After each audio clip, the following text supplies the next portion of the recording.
Welcome to the Talking Tradesman Podcast. This is a space where people talk honestly about their lives, the highs, the lows, the pressure, and their mental health. No scripts, no filters, no pretending. Hosted by me, Russell Payne. Let's talk. Hello and welcome to the latest episode of the Talking Tradesman. In the studio with me today, I have Corrie Mustafa. Corrie, mate, massive thank you for giving up your time, travelling up and being in the studio with me today, coming to tell your story. Corrie is a full-time, semi-professional boxer. What interests me, mate, when you first reached out to me about coming on the podcast was your story, your journey to becoming a boxer, because it leans heavily into mental health, your own story, and that's what I want to jump straight into, mate. So again, a big thank you for coming all the way up from London town. And yeah, let's get into your story, man. First of all, thank you very much for having me. Watford, London town's a little bit further than me, but yeah, man, honestly, I'm happy to be here. It's amazing, honestly. Draw a blank there. Thank you, man. No, not at all. I mean, your story, mate. So, becoming a full-time boxer, I've read your story, so I know where this goes. But for all the listeners, it started at an early age, the journey to getting to where you were getting. So wherever feels appropriate to start in terms of like your origin story. Should we start origin? Because I think that's where I get confused sometimes with it, because I jump a lot. I'd say, obviously, I'm Corrie. I found boxing as a productive outlet rather than going down a negative path. Went through various different tough times in life. We'll go from the start. I was quite medicated as a child. I have ADHD, Aspergers, and Tourette. You'll probably see me twitching now and again when I lose focus. It was difficult growing up, man. Obviously, I'm 27 now. When I was younger, understanding towards difference and neurodivergency wasn't really a thing. Back then, it was just starting to become understood. So, i.e. the medication aspect and the way people perceived it nowadays are very different to when I was growing up. I was different in school. I was a really hyperactive kid. I wouldn't say I was a problem child, but to put it on paper, I would have been. I was in isolation quite a bit. Got in a few bits and problems at school, but I was never a bad kid. It was more, I was different, and I'd always try and find avenues and ways to be included. Do you know what I mean? And it's like people go through phases of being the class clown or being the quiet kid. Just so many different things, but I got bullied quite bad. I couldn't really, my writing's always been horrible. I've not got dyslexia, but my writing's very bad. And I obviously had a laptop in class. I had someone helping me because of my ADHD, because sitting still and focusing wasn't the best. And it was just, it was very difficult in school. When kids see that you're different, they target it, because obviously to be included in the group, it sounds bad, but back then it felt like you had to be one side or the other. Kids are brutal. Kids are horrible, mate. Yeah. But I feel like that's more as well a thing, whereas back then, as I said, there was not much understanding. So if there's not understanding for the kids, not understanding for the parents, how are the kids going to understand? Was it picked up on at school, Corrie? What, my ADHD and such? Yeah. My ADHD, mate, my life, I'll be honest, because it sounds bad, but due to the medication, I'm just now processing certain parts of my childhood. But I feel my diagnosis would have been 10, 11 maybe, okay. I believe. A medication would have started 11, 12 potentially, maybe even earlier. I grew up in Homerton. I was born in Homerton. I grew up in Hackney for a small portion of my life. I was raised by my grandma, my nana. And obviously, I've got fond memories of back then. That's a good portion of my life I remember. Getting into that, Corrie, why were you raised by your grandmother? My mum was a young mum. My dad was my dad. My dad wasn't really around. My dad was in prison for a brief period at the start of my life. My mum and my dad split when at a very young age. My mum then met my stepdad. Obviously, to raise another man's kid is a big thing. Big up to Roland, obviously. But it was more, because my dad wasn't around, it was, and my mum was a young mum. Before she met my stepdad, my mum was working. Yeah. Obviously, we're living in Hackney. It's not expensive. Your mum was a young mum. My mum was a young mum. Brought you up on her own as well as a young mum. My mum had to live in a sense of like she had to provide. Do you know what I mean? And obviously, being young, whether or not it's right or wrong to say, if she knew what she was doing, then she didn't obviously show it respectfully. But I can't fault her on that. I've never been a young parent, so I've never been in that position to be like, well, you've done this wrong, you've done that wrong. But I still, to this day, don't agree with the medication aspect for someone like me who isn't problematic in a sense of like with police or drugs or any sort of negative things. But going back to why my nana raised me, from my knowledge, I'm pretty sure that was the best environment for me to go to develop as a child. My nana obviously was retired. My granddad was retired. So obviously to have a stable upbringing, that was probably the best place my mum was working. That was a period of my life where it was just, I was a kid, I don't remember too much. But going forward from that, we then moved out of Hackney to Hemel Hempstead. And that's when being away from my nana, away from the Turkish side of my family, which I'll be honest, a bit more problematic side of my family, not towards me, but obviously, you know what I mean, to then going into environments like Hemel Hempstead, which back then, I'm talking 2012, 2011, it was a bit more of a posher area. And I stood out like a sore thumb. And did this all involve like moving schools as well? It was more, went to primary school down in Hackney, and my secondary school would have been in Hemel. So when the switch came up, you moved there? I was secondary school. Right. And it's a different area, man. There's a lot of different kids. Like, I'll be real with you, like Hackney back then was a very ethnically diverse place. It was never an issue for me. My middle name's James. That's my godfather's name. He's a Jamaican. Do you know what I mean? It's never been a thing like that. But like going from an environment where there's such a multi-diverse culture to go into Hemel Hempstead, which back then wasn't very diverse, really? It felt a little bit, obviously I was born here, but you can tell I'm not fully English. And it's like, with the way I was hyperactive and such anyway, I stood out quite a lot. Obviously, a little bit towards the end of my like young days, I was in primary school up in Hemel Hempstead. And it was fine till then. Obviously, primary school, anything that a kid does in primary school, you're never going to look at it as, he's got problems, he's got this, you're a kid. There's adjustments. The moment I went into secondary was when it all kind of went a bit left, in a sense of I was either getting into not fights, but like getting into altercations, because then there's attention. And I'll be honest, it wasn't the correct type of attention, but it made me feel like I had a group to relate to, or a group around me. I had a couple friends. I had my friend Denny, who I'm still in contact with today. He comes to some of my boxing fights. I have a couple other friends from school. And it's like, school was difficult, man. As we said, kids are horrible. But when parents don't understand neurodiversity, kids are even more horrible. It was relentless, man. I'll be honest, it was relentless, and it caused a lot of pressure at home. Obviously, I was medicated, so the way I processed information, the way I processed things wouldn't be the same as a normal troubled kid. So again, mate, just to retouch on what you said at the beginning, so you've been diagnosed ADHD, Aspergers and Tourette's. Not like Tourette's in a sense of vocal. Yeah. It can be like grunts or stims, but it would be more like involuntary movements. So I had one where my head would twitch back. I had another one, my eye would flicker. I'd snort like a pig. Bad as it sounds, like there's so many different variations of the Tourette's like spectrum. Because you've got people who, obviously, when you look at Tourette's, people think they're going to scream, they're going to swear, they're going to shout, they're going to do this and that. I never had that, which I'm thankful I didn't, because obviously I feel that would be a lot more difficult. But on the other hand, looking back at it, that would have been a lot more accepting than what I had. People never understood why I was jumping around in my chair. It was more subtle. Yeah, not even just more subtle. I feel like people understand that. So if you see someone in the middle of the street going, fuck, you're going to understand in a sense of that kid potentially has Tourette's. But if you see me in this chair twitching, are you having a fit, mate? Is the heat getting to you? Do you know what I mean? That was 10 years ago. I went on a bus before where like people are like, are you okay? Do you need water? Because not everyone's educated on these. It's not their own fault, because you don't need, realistically, you're not going to be educated on something you have no idea about. But yeah, touching back on it, I've got Asperger's, ADHD and Tourette's and ODD, which is obsessional defiant disorder, which I never really looked into myself and what it is. I know for a fact it's just stubbornness, and doctors wanted to put it down to a something else to put on paper, to be honest. Everyone's rebellious by nature. I think where my head went, mate, is what you were saying about the bullying and kids. Like, kids look for that. If there's a difference, they pick on it. And you had all those things. Everything. Aside Everything. each other.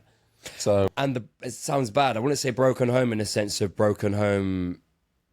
Do you know what I mean by the stereotypical broken home? Dad's this, mum's that. My stepdad is an amazing fella. I'll be honest, Roland, it sounds mad, but like, he raised me, he taught me how to ride a bike, but he's not my dad. And it took me to raise children, not mine, to raise someone else's children at a point in my life, to actually realize the amount of balls it takes to raise someone else's Honestly, kids. like, big shout out to any step parent out there. My wife is an incredible step parent to my kids. She hasn't got any kids, so I haven't had to do that in reverse. But I've always looked and thought, man, it's a fucking hard job. It is a hard job. I've done it with 2 little girls, obviously. But this was a long while ago. This was, when we get onto that part, you understand what I'm saying. But this was when my life changed and turned around. So we had school. I was at school. Obviously, the bullying was relentless, which then put pressure on home. Bearing in mind, mate, the medication I was on, not to get too controversial, but the system, the NHS system for that, the way it was looked at, abysmal. If I didn't have the level of, I can't think of, what's the word? I'm not saying resilience, that's cliche, it's not like that, but it's something along those lines where it's like I had that dedication towards myself. I can't even say dedication, I was a shell. I'll be real, I was a shell. I had no idea what was going on. Growing up, there's a lot of blurs in between because some of the medication I was on was a sedative, aripiprazole. It would put me, I remember this was early days of secondary school, being on medication that put me to sleep when I come back from school and would wake me up at like 7 a.m. Like, it was that kind of medication. That was literally, you walk in. I'd walk in tired, but I'm not being rude, but it's not even to throw shade. And just to disclaim it, I'm not throwing shade at any of my parents. I feel like that was for ease. That was never for my benefit. Putting a child to sleep at 3-4 p.m., whether or not that's a side effect of medication, you're gonna have a understanding. If you saw your child falling asleep at 4 p.m., you're gonna be like, why is he falling asleep, or she or he falling asleep at 4 and waking up at 7 a.m.? That's obviously something wrong there. It's not a normal thing. Kids want to come home and enjoy their childhood. That's why I feel like now, as we go on with this story, in between, I feel like I've realized and clocked where most of my issues have come from. And it's just like, it all comes down to my upbringing. Like, I went to a therapist. This would have been, I know we're jumping a lot, but I went to this is just so I can put stuff into perspective. I went to a therapist, I went to a appointment at where I am down under, it's not CAMS, it's the Adult Community Mental Health Service. And the head psychiatrist I was talking to, because I had multiple appointments cancelled. Listen, end of the day, the mental health scene in the UK isn't very good, and this highlighted it very well. But this, if it didn't happen, I don't think I'd actually get the closure I wanted. I spoke to the lady and I explained to her like the various emotions. Like, it felt like there was a dam in my brain, and rather than the water coming out and it having the emotion and the feeling and the knowledge of why I'm feeling that way, it felt like just the emotion was coming out, and the actual process and the thought of what the feeling was making me, what was making me feel that way, was blocked. The lady told me, I haven't got depression, it's emotional dysregulation. I've never processed my emotions, and the medication that I was on for all those years would have been a massive factor into repressing those emotions. So being at my age now, 27, I'm still getting some days like that where I'll have not outbursts, but I will react to something as an outburst that realistically I should have processed years ago. And I'm realising a lot of it does come from my mum. See, I studied psychology, Corrie, years ago, mate, and that was not because I wanted to do it as a living. I studied it to understand myself, right? Went through my own sort of, like, I was completely ignorant to mental health up until I was in my early 30s, and then it was this big tidal wave. It was like, fuck, I need to understand this now. But what I'm hearing in your story, mate, is a lot of abandonment, like physical, literal, and emotional.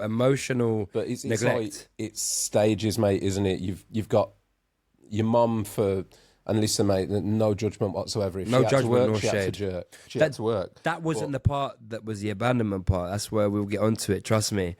My mum doing that was never the point that hurt me. The point that hurt me was my dad was never nice to my mum growing up, and it was more. I feel like she, as bad as it sounds, it took me to this day to clock it. And obviously having my partner to be like, am I right for thinking this? And whether or not it's right or not, I still have my emotions. I feel like I was looked at as my dad's son, which I am, obviously, but I was looked at as my dad. And it was always a weapon. You're just like your dad. You look like your dad, can't No, I do. Of course I do. I'm Turkish. My dad's a Turk. It's like my dad hit my mum, and it wasn't a nice thing to witness as a child. And my mum protected me from that, which is fair enough because that's what a mother does. But my dad, to be honest with you, I'm going to be free here. My dad had a stroke. And as bad as it sounds, I love my father and I never wish harm on no one. But karma's a real thing. Like my stepmom Thea, she's stuck by my dad, and she looks after my dad. And if I'm honest with you, I think he'll understand it as well. That's why I can speak freely on it. Like, when you do bad things in life, bad things come back to you.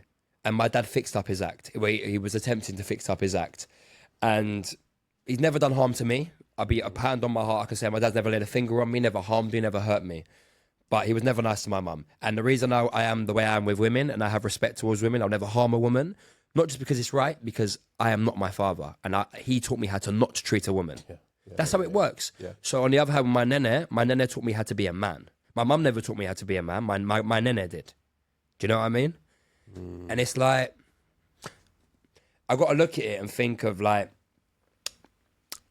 I've never brought police to my mum's house. I've never harmed people. I've never done drugs in my home. I've never been an addict. I've never done all the stereotypical things someone look at and be like, he was a fuck up as a child. Mate, I was just the black sheep of the family. I was my dad's son. And I think this whole time, my mum, I honestly don't care in a sense of how it comes across, because if I don't talk about it, then it's going to eat me. And why am I going to let someone else's problems, someone else's stuff eat me? It's not coming across badly.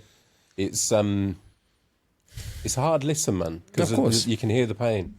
So I'm holding it. But you can hear it there, mate, and that's why, you know, I'll get this bird's eye view when I'm talking to guests, and I can see, you know, all the ingredients that you're showing me. And as I said, it was like this abandonment thing was standing out to me. We're just opening a can right now, trust me. Man, which is tough. And I've been through it myself, mate, and that's why I can see it. It's the scariest thing. I've been through it. It's scary, bro. Yeah, and mate, I know the impact that abandonment issues have. You had days where you look at the wall, you look at the wall and you're like, what's my purpose? Like, who actually gives a fuck? Mate, purpose is... It's the biggest key, it's the biggest driver factor in life. I've sat down, I've recorded a lot of episodes, mate, and all sorts of episodes, but I've spoken to people that have hit real lows, and I'm talking about lows where they've considered stepping Train out. tracks. Yeah. I've been there. They've considered it's not stepping good. out. It's not nice. And one of the biggest things is lack of purpose, not knowing purpose, feeling you've got no purpose, no reason for being. That's no direction. Dangerous place. No direction is horrible. Like, going back, if we go back to it, you'll understand now why. Like, I never looked at it like you become very numb and very complacent to certain things, and you settle into like certain things. So there's a lot of people out there, I know for a fact, that have depression, that are working their 9 to 5 and haven't got that outlet. So that's why I do what I do. And going back to it, we was on secondary school. So bullying in secondary school put pressure on in home, a lot of pressure at home. And to be honest with you, there was enough bad shit at home. Like, as bad as it sounds, I'm my dad's son. I'm not my stepdad's son. I love him to pieces. He can only do whatever. I can't really describe it, man. He can only really go as far as my mother would let him. Do you know what I mean? And I'll be honest with you, as bad as it sounds, man, like, my mum has supported me for a lot of stuff, but there's two differences to being a PA and being a mother. And you can sit there and do my paperwork for me. You can sit there and be my appointee. You can sit there and do my benefits. You can do anything for me. But mate, if I say I want my mum and I want to give my mum a hug, or I want to see my mum, as bad as it sounds, mate, I'm not welcome at that house. And this isn't me for a pity party. This isn't me throwing shade. But if I'm honest with you, like, I will speak freely on it. As I said, I'm not gonna if I'm honest with you, this is my version of therapy. I don't want to go to a counsellor. I'd rather do stuff like this and have it raw and have it real, so people see it and be like, okay, this guy is speaking about it in front of cameras. I can speak about it behind closed doors. Because there's the difference. If I can take, I do it with my trade, I do it with everything. I take everything to an extreme. Because if I'm going to do something, I'm not going to sit there and be like, let me do step 1. Mate, I'm going to go to step 10 so I can show someone who never even consider step 1. Do you need to take step 1? Do you know what I mean? Massive respect, mate. Yeah, Thank you. And it's a very, mate, one, it takes balls. Of course. It takes balls to open up, but I love the example that you're setting, mate, because it is what men need in particular. It's what I would wish I had. That's how I do certain things. If I look back at as we get onto it, when I was in supported livings and I had that on purpose, I was staring at the wall and I was like, man, I want to fucking be here. I do not want to be here. I had a schizophrenic above my head, scratching the floors, bro. It's not nice when you're already in a mental crisis.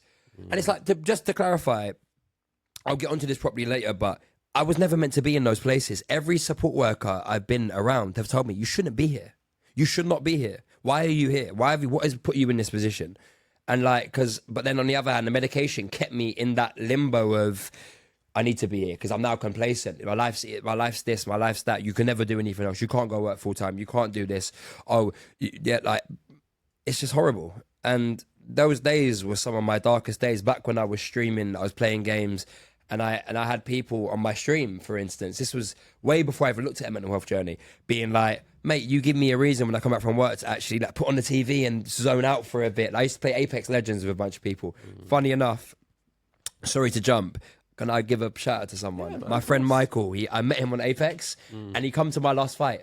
He actually flew from Germany and he come to my last fight. He then, previous to that, come to my sparring trials at Bronx. Michael is from America. I met him when we were playing games online. We were quite good friends, and he's met my partner. He's become part of the group, and it's like, it's the leapfrog around from people. It's like, he said to me, he's like, bro, I'm proud of you. Like, the matter how far you've come from sitting in that room smoking 30 cigarettes a day, literally ashtray next to me, smoking, playing games for sometimes 48 hours. I'd stream for 2 days straight, drink 3 to 6 monsters, like stupid. And like, I look back on them days, looking at the wall, doing that, because that was my first obsession and my first like outlet was streaming. And then that burnt out a little bit because I met someone who had BPD. Right. And yes, and I never knew about it. And for a female to have BPD, I haven't got it myself to talk too highly on it. But living with someone, obviously, I feel like I'm jumping a lot, but like being around, living with someone in close proximity with BPD who hasn't got it regulated it shows there's different levels of mental health. Yeah. But yeah, it's the whole. We're going to get to that chapter, man. 1,000,000%. You see what I'm saying? Yeah. No, listen, I go Corrie, from point to point sometimes. One of the facts about this podcast is, mate, it is not scripted, so we can go. And some of the best parts of some of the conversations come completely left field. So I'm cool with it, mate. We go where we go. It's my job to then pull us back and be like, right, where were we? We were school. So, secondary school. Years. So what I wanted to, because I don't want to move past this. Go on. The medication, Can I list the medications I was on? Yeah, of course you can, man. I was on Equism XL, various doses. I was on aripiprazole. I think I was on Concerta for a period of time as well. Them 3 drugs are not nice drugs. I remember stopping taking the Equism, and I don't know how to relate it to anything else. My tongue swelled up to the point where like, I couldn't close my mouth. That's how bad, like, I feel like the withdrawal would have been from that, because I was on it for so many years from a young age. 10 to 12. This is when I stopped taking it further, but I took it from 10 to 12. How long were you medicated for? I'd say from the age of 11. If whether I'm right or wrong, from my opinion, it would be age of 11. Until I stopped taking it when I was with my ex and I was living with her. Got out of the supported living system. 24. Oh man, it was a long time then. 24, like 24, 23. Nearly 15 years worth. Yeah, mate. Being highly that's medicated. why I feel like my processing is different. And that's why when the woman told me about emotional dysregulation, it's like that jigsaw puzzle piece fell into place. And I realised, whoa, this is why I'm acting certain ways. It's scary not realising why you're feeling certain things. To be fair, Corrie, I mean, just from an evolutional perspective, you look and think, when a lad's growing up between the ages of 10 and 25, there's a lot of emotional... A lot of influence. Like maturity that comes along. I never had that. And when you're medicated for that period of time, you're not going to mature in the same way that somebody that's unmedicated, are you? Exactly. Like, we'll get onto that'll loop back in later, because if we look about the supported living kind of era and why I was kind of in limbo in those places, it was definitely the medication. So the secondary school and the bullying and the medication, like, bullying, how did that play out? Obviously, meds were a standard thing. Take your meds in the morning, boom. Otherwise, stuff will go wrong, was what I was told. Was that just to make it easier for the people to deal with you? It apparently so. And if I'm honest, I could never ever fault the fact of like for concentration in school. I feel like it was a mixture of my imbalance at home, and obviously general school life was the problem for why I was like kind of, when I was non-medicated, very hyperactive. Like I don't really get hyperactive too much anymore. I've been off meds from 24, I'm now 27, for 3 years, 3 years-ish. It took me a bit to get my life together, but then I realized I've stabilized finally. And it's like, I've never ever fought a parent for putting a kid on meds. I will fault a parent for putting meds in as a control measure. When I was kicked out, not even moved out, I'm honest, frankly, when I was kicked out, I shouldn't have still been medicated. Kicked out your family home? Yes. That's where I believe the medication should have stopped. That's where there's no more right to medicate me. Mm-hmm. But we'll go back. But yeah, that's where I feel like that's something to take from that. And any parents watching it, man, don't medicate your kids. It's not a good thing. So from someone who's come from medication is, I want to say the root cause of evil, because medication can be helpful in certain ways. If you're not, okay, frankly, if you're willing to give someone the emotional support and the emotional stability around them to then give them the medication and help them keep that stable, cool. If you're not willing to be emotionally available to your child, do not medicate them. Because I could have went completely another way. And I'll be honest with you, I couldn't be here. I might not even be here right now if I didn't have the mental strength that I do and just the sheer stubbornness, to be honest, to be where I am now. But yeah. Scary, mate. It is scary, but do you know what? I'll go through smiles and cries all day, but I feel I'm happy all this stuff happened to me. We haven't even touched the surface, but I'm happy it's all happened to me because I can be in a position now sitting across from you, helping people and helping myself in the process, because I will never go to therapy. I'll be real, me personally, for me only, I don't believe in therapy is a useful tool for myself. For other people, 100%. Talking is key.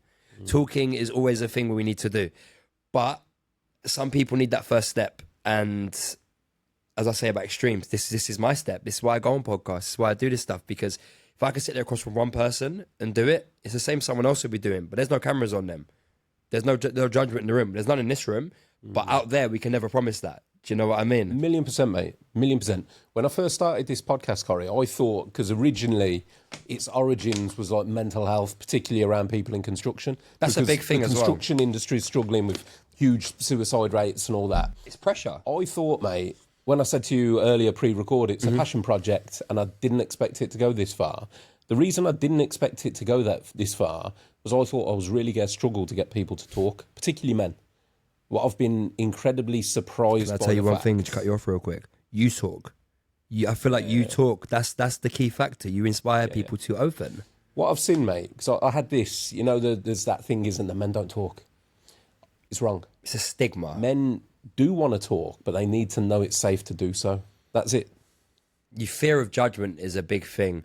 It's a massive thing. If we're in the pub, for instance, do you think I'm going to go, personally, do you think, not even me, because I would, because I'm at this stage in life now, but do you think someone's going to go up to you in the pub and be like, yeah, mate, cool. Oh, sorry, I knocked into you. Oh, mate, really angry response. Oh, you having a bad day, mate? No, let's fight. That's how it works. What other environments do we really socialise with each other? Unless it's alcohol or football or something that has a level of ego to it. Where do we actually socialise? Here. That's right, mate, yeah. Absolutely. And that's one of the things that I'm hoping to push people to change. I've said this, if you know a mate of yours is struggling, they're going through whatever they're going through, go for a walk, man. Go for a hike. Go climb a mountain. Do anything. Stay out the fucking pub. Yeah. You know what I mean? Temporary fixes do not create permanent, what's the word? Nearly got it. Temporary fixes do not create permanent solutions. That's what it is. And drugs, alcohol, not being rude, but bad women, bad life partners. Yeah. There's a lot of things out there, bad obsessions, bad addictions. There's a lot of things out there that people not choose, but levitate towards for that release. Whereas what I feel like you've done and what I've done, we've gone on a longer journey. And me personally, I could say I found release and I found an outlet, which is my boxing. But on the other hand, I clocked boxing was only really the vessel to step me up. This is another outlet on a separate thing, speaking. Yeah. And yeah, man, it is empowering. It's a simple thing. It's empowering, but it can make such a big difference, mate. Which is why, I've said this a million times because people will turn around to me and say, thanks for having me on. I'm like, mate, don't thank me. Because without you guys, without the guests coming on the podcast, I'd be sat in an empty studio talking to me, I feel it's more thanks for the time and thanks for the conversation. When I say thanks for having me on, it's not thank you for putting me in your studio. It's more thank you for giving me your time and thank you for allowing me to share my story. Not because it's like a thankful like that. It's more of a appreciation because if this was the opposite way around, I know you say the same thing. And I feel like with people like us, when we speak about stuff like this, it's thanks for allowing me to have that safe space to speak. I'd speak about it anywhere. But I'll be honest with you, at most places I've been in, I feel very, very calm here. I appreciate that, mate. I mean, that's all I ever aim for. It's authenticity. Rawness. You know? But we're on the same mission, mate. It's people like yourself that are here trying to help other people that can make a real difference. And by sharing your story, it lets other people know that have been through similar shit or similar shit they can relate to, that it's okay to talk. It's okay to talk about it. And it's okay, I mean, this is real cliche, but it's okay to not be okay about the stuff that has gone on. Mate, because people look at it, and it's the same thing with me when I was scared of, why am I feeling this way? Why do I feel different? Like, you need to remember to yourself, yeah, it is okay to be like that. Because, mate, I'm not being rude, but life, what is happiness in life, bro? As deep as it sounds, what is happiness? What is someone's idea of happiness? Some people say money, some people say a partner. Do you know what mine is? Mental stability. And just knowing that I'm cool. Like right now, I feel great. I feel in a good state. But I could be on a high, for instance. I won my last fight. I was in November. I won that fight on a place I lost twice. And I'll be honest with you, it was a great feeling. A couple of days after me, I felt depressed as hell because I've come from a high to a low. And that's how life works. We go on our highs, but as we keep getting on these highs and keep understanding ourselves, we brace ourselves for those lows. And we're like, cool, tomorrow's going to be quiet. Be prepared for that because it's going to screw your head a little bit. And that's what we need to say to ourselves. Our inner monologue is a big thing. It's not a Jiminy Cricket on our shoulder, but we do have an inner monologue as men. 1,000,000%. 1,000,000%. It's one of the most dangerous places you can be, is in your own mind, listening to that voice.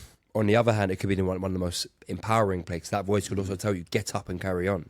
True, man. Do you know what I mean? Like from me, for boxing, that's where I find my power, I think my drive, like in a sense of, mate, I've trained my arse off, like to the point where people are like, you need to go home. Like, and it's more, I get my strength from, I think about things that have gone wrong and I don't use it as, I'm going to cry about it, because it's good to cry about it, of course. But in that situation, let me put it into fuel. Like it's like getting plants and putting it into biodiesel, for instance. It's like, if I can have something so renewable and something so like consistent, why wouldn't I utilize it? Yeah. Do you know what I mean? But you've got that wealth of that though, mate, haven't you? You've got the wealth of your childhood experiences to lean into that can now propel you in your adult life into success in what you're trying to do. So it's that, I used to talk about this a lot and I haven't done it for a while, but taking the value from trauma. Positive outlooks on negative experiences. Yeah, man. Like you use pain as fuel. When I say pain, I don't mean physical all the time, because I can't lie, it can be physical as well. People go through abuse, but it's more, use it as fuel, man. Every time this bad stuff happens, you're doing that. For me, for instance, running yesterday. I'll be honest, man.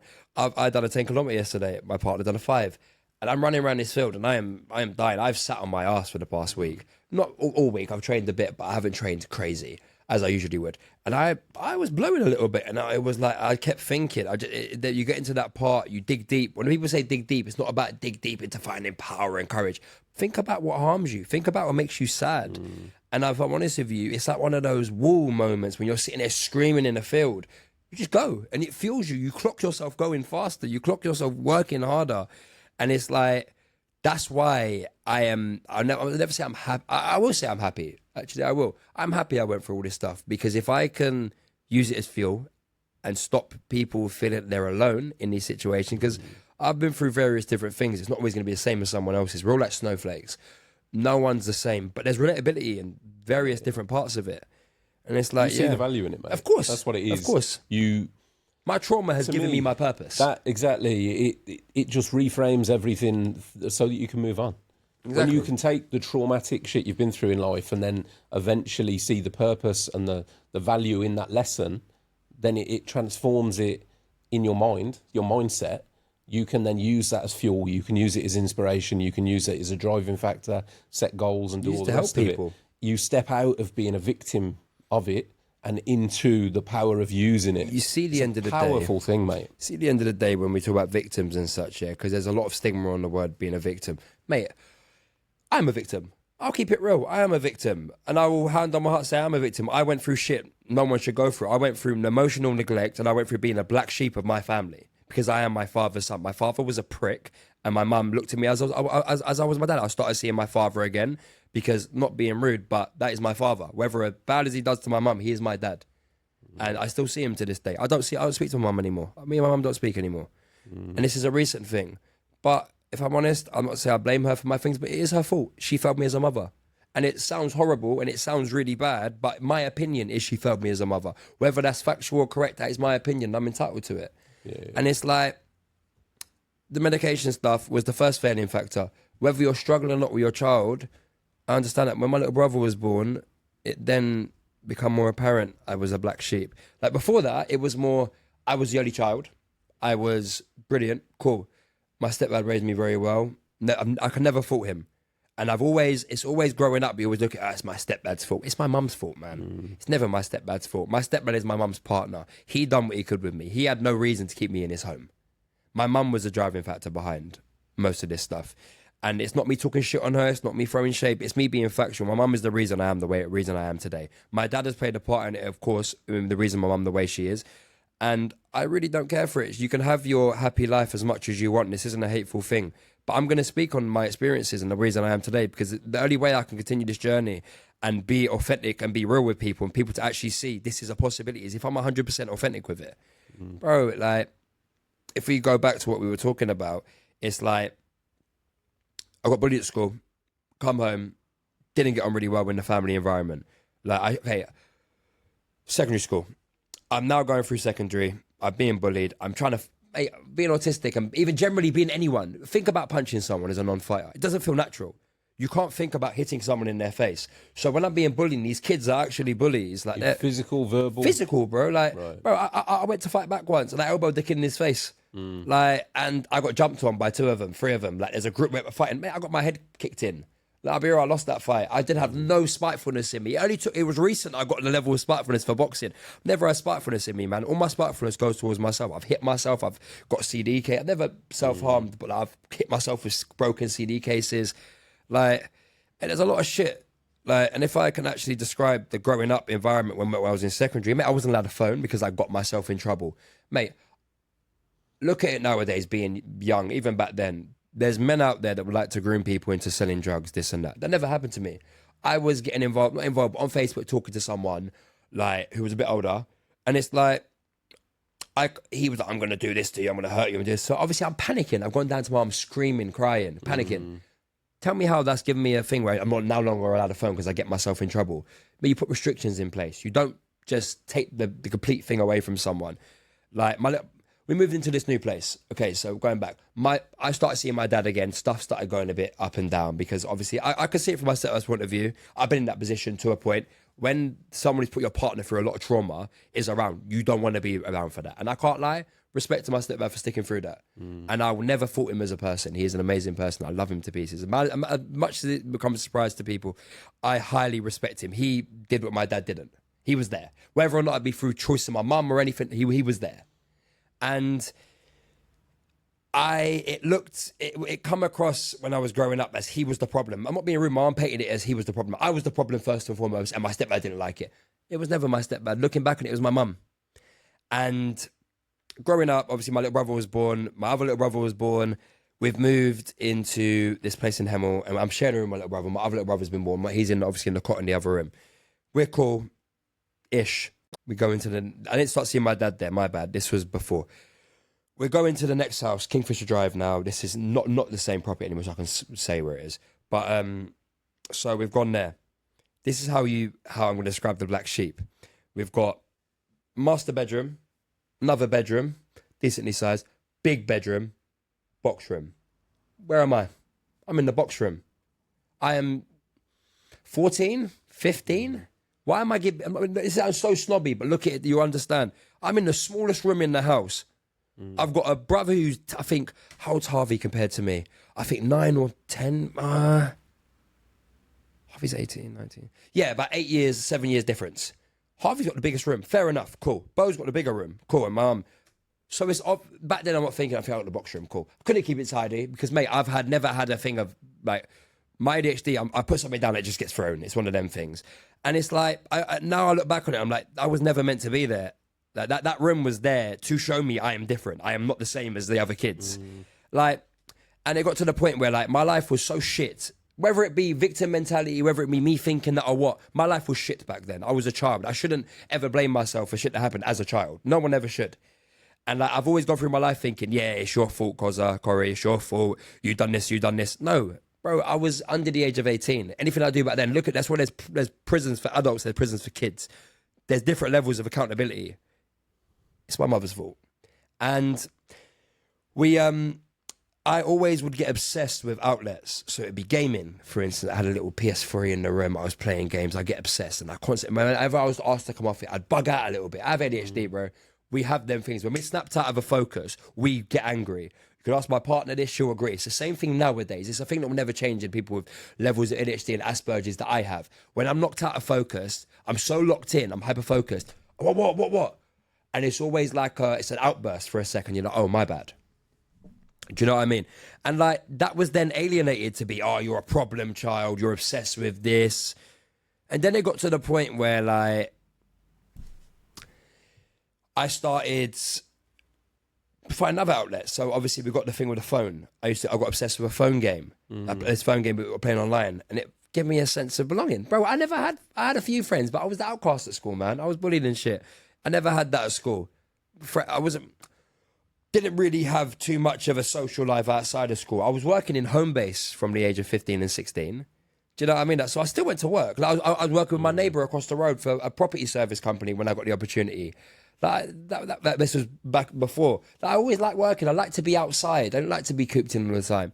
And then it's like, it got to the point where like stuff would slowly start being taken away from me for my behaviour.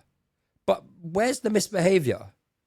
Be real. Anything I've said, I've never bought drugs. I've never done anything that's actually like any like stereotypical teenage rebellious thing. I just maybe give my mum a bit of attitude, or I maybe shouted when I was knocked off by my focus, or I maybe got really obsessive with games. I have to go back on it because that was my outlet as a kid. And I never understood it, and neither did my mum, obviously. And it's like, then the TV got taken away. Cool. Then it got to the point where I'm addicted to phones. And I'm not allowed my phone anymore. Phone's been taken off me. Cool. Now I'm sitting there. I'm working at home base. I'm stealing my bank card out my mum's purse to go and buy a new phone from Sainsbury's. I'm not playing games at night. The phone's getting broken.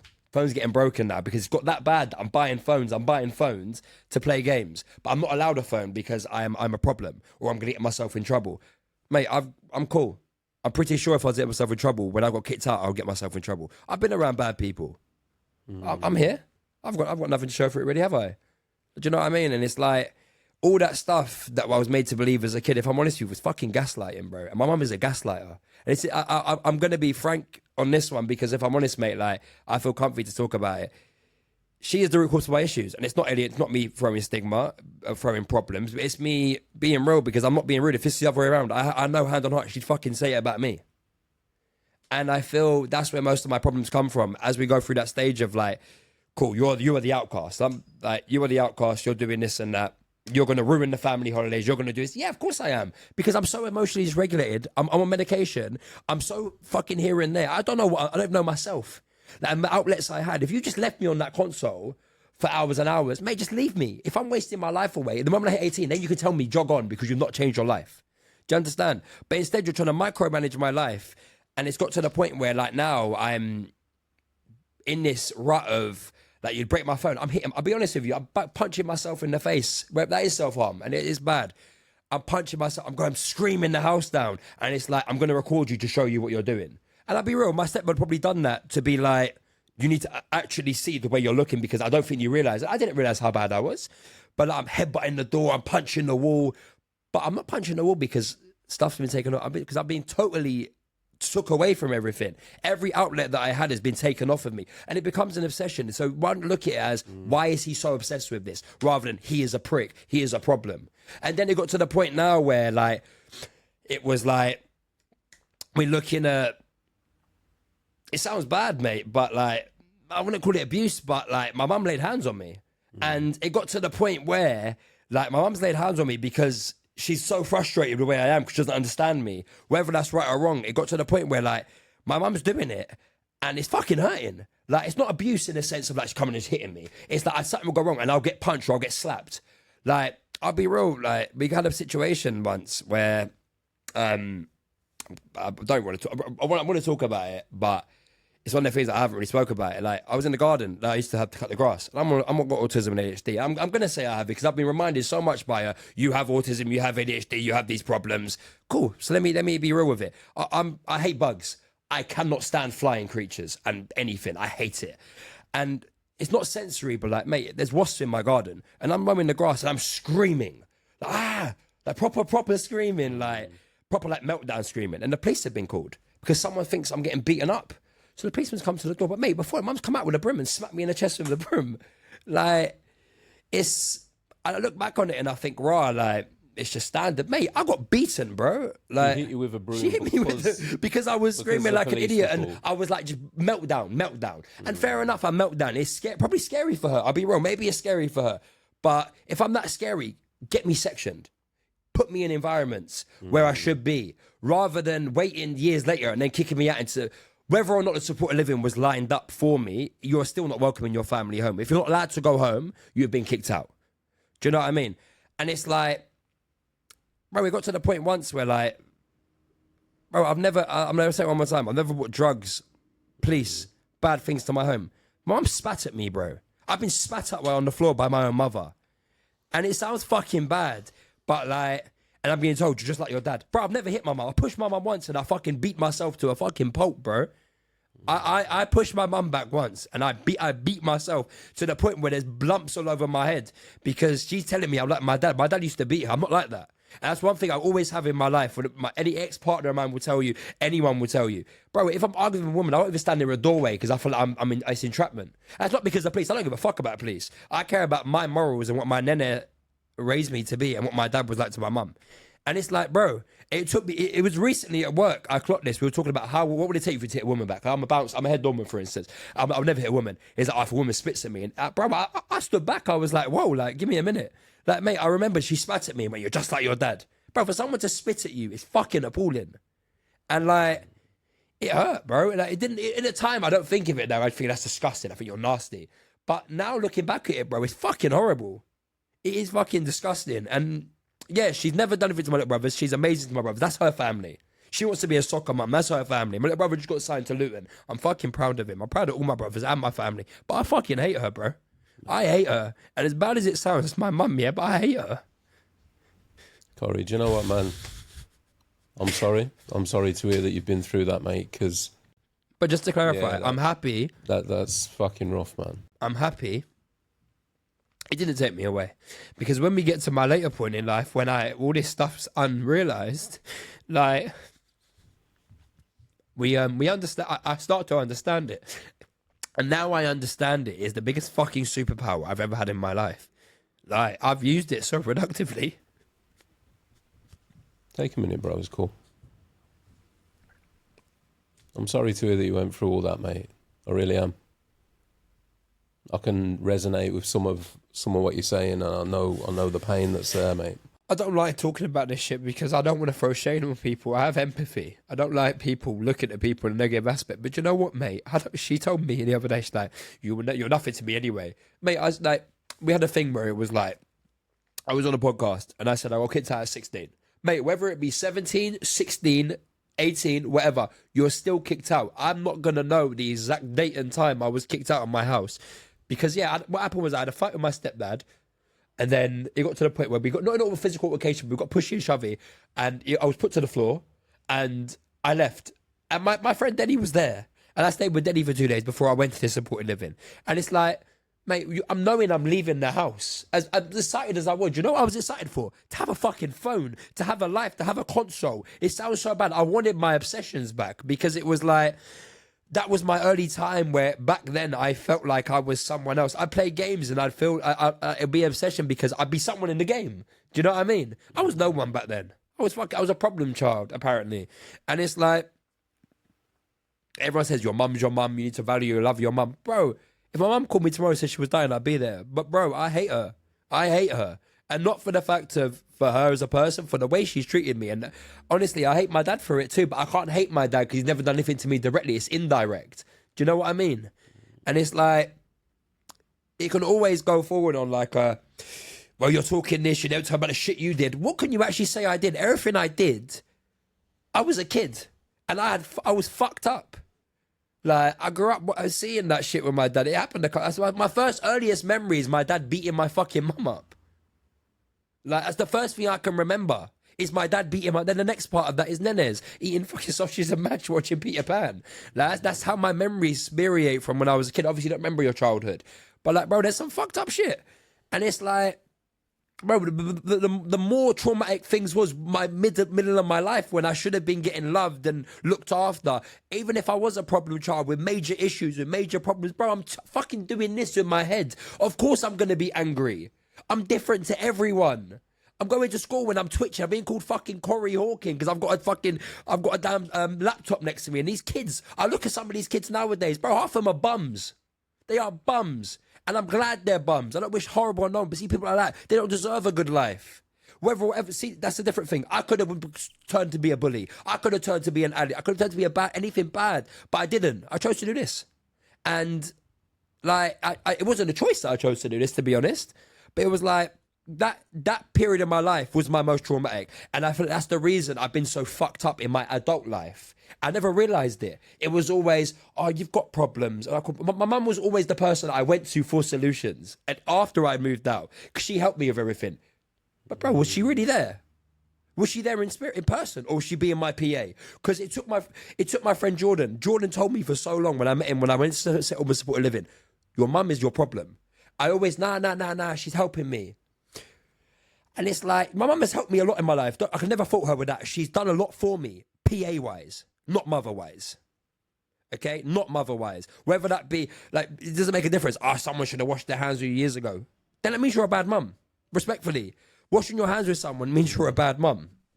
And I can say all this stuff, but I know for a fact now, being with my partner and actually having emotional support, and someone who helps you in my, like, admin stuff, to clock, there's different lines between a PA and a partner or a mother. Like, it got to the point recently where I'd call weeks before my first fight, before this recent fight, sorry, like, where I'd call my mum and I felt like I was talking to an ex. That's the kind of feeling that I got. It was like, oh fuck, like I felt like shit. Like, and it's like I'm gonna go back because for people to actually understand it, we have to kind of take it back a bit. But that period of life, secondary school, was fucked. It was horrible. My stepdad, well, my son was like, I'm gonna fuck your mum. Come out to the field, let's go. This kid's saying this about your thing. I went down there and the kids ran off. Do you know what I mean? It's like the bullies from school. And it's like, he tried to make me into a man. And I couldn't because I was medicated. Because I was so soft in my brain. And I have Aspergers. Some people with Aspergers don't like confrontation all the time unless you've got certain things. And it's like, one thing I'm gonna say, I never fought him. I always big up Roland. Never fought him. He done a job and I respect him. But after that period of secondary school, we go into supported livings. And where's the jump there, Corrie? The jump's there from when I had that altercation with my stepdad and I was meant to leave. Okay. You're leaving here anyway, kind of thing. Like, you're going to this place, you need to go. Bearing in mind... So your mum and stepdad had set that move up? My mum set that move up. I'm not going to say... I'll be honest, whether it's right or wrong, I was told my stepdad was never for my medication. It was my mum who wanted to put me on meds. But he'd have no say anyway, he's not my dad, do you know what I mean? But... How old were you when you went to supported living? I've said 16, but it's probably 17 going on 18. And supported living... In a sense of there's a Down syndrome next door running away. So just for the listeners to understand fully what supported living is, so what kind of complex is that? Like, what environment? Everything. I had people there. I had a guy who with severe autism next door to me. Like I don't want to reenact it, obviously, but like, you know, just involuntary noises and like escaping to that point. And you're in a room? I'm in a house. A house. So this one is a 3-bedroom house. They put me in with someone with severe needs. And he ended up leaving because our needs are very different. And it's like, I'm quote unquote normal. He wasn't. And it's like, he ended up leaving. And I was in a 1-bedroom house by myself. There'd be a staff member that could stay in up the top. Yeah. And then my medication was locked because it's a controlled drug. It was locked in a cabinet up top. And it got to the point now with this supported living where like, I'm living there. Oh, it's amazing. I've got my own place. Of course, any kid's going to think that. And then the isolation sets in. And then the sadness sets in. And then you're being a dickhead and having people around you shouldn't have. And then you're like, just trying to entertain every day. And yeah, there was medication anyway. So like the supported living I was in, it's like, they were very good for people who had complex needs. But someone like me, you can't control me. I'm normal, bro. I have Asperger's ADHD, but I'm highly functioning. And it's like, they weren't equipped for that. They weren't equipped for that. And there was a lot of like tension with certain stuff, the landlord, the staff members. But some of them were like to me, why are you here? I got on really well with some. Some of them I've become really close. I'm still friends with to this day. I don't think I fully understood, mate. When you said earlier, like, you should never have been there. And now I'm joining the dots up as we're talking, and I'm thinking, yeah, you should never be in a place like that. And because of the medication I was on paper, I have a lot of problems. Yeah. But I feel like my brain's fried itself in so many ways that it's kind of rewired the way my brain is. I feel like my traumas have rewired me and put me on aspects where it's like I can understand, because you become compliant. This is my first supported living. This is St. Albans. And it's like, St. Albans one was a bit of a, I don't know how to describe it, man. It was different. It was my first time not living at home. And it was like, yeah, I think my mum came there 5-6 times in the 3 years I was there. 4 years I was there. Were you allowed back to the family home? We went back for Christmas. It's a bit of a blur now, but we went for Christmas a couple of times. It was never a thing where you were allowed back home. I never really went back home. Do you know what I mean? It was only for special occasions, which would have been like Christmas only.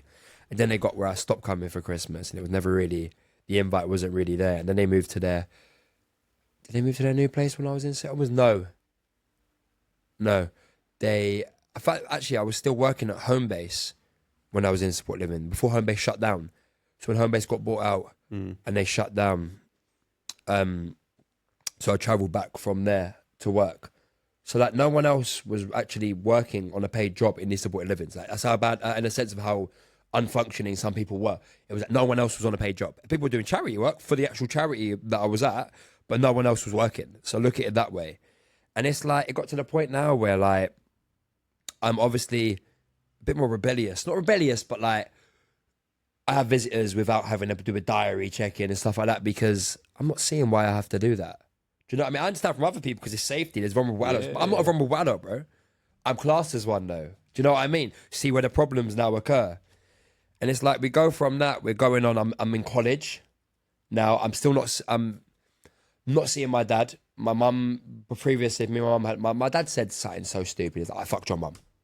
I told my mum this. You're not seeing him anymore. Bearing in mind, my dad had put me around certain things I shouldn't have been around, but it's not anything that, bro, I'm a kid. I'm going to talk about everything my dad put.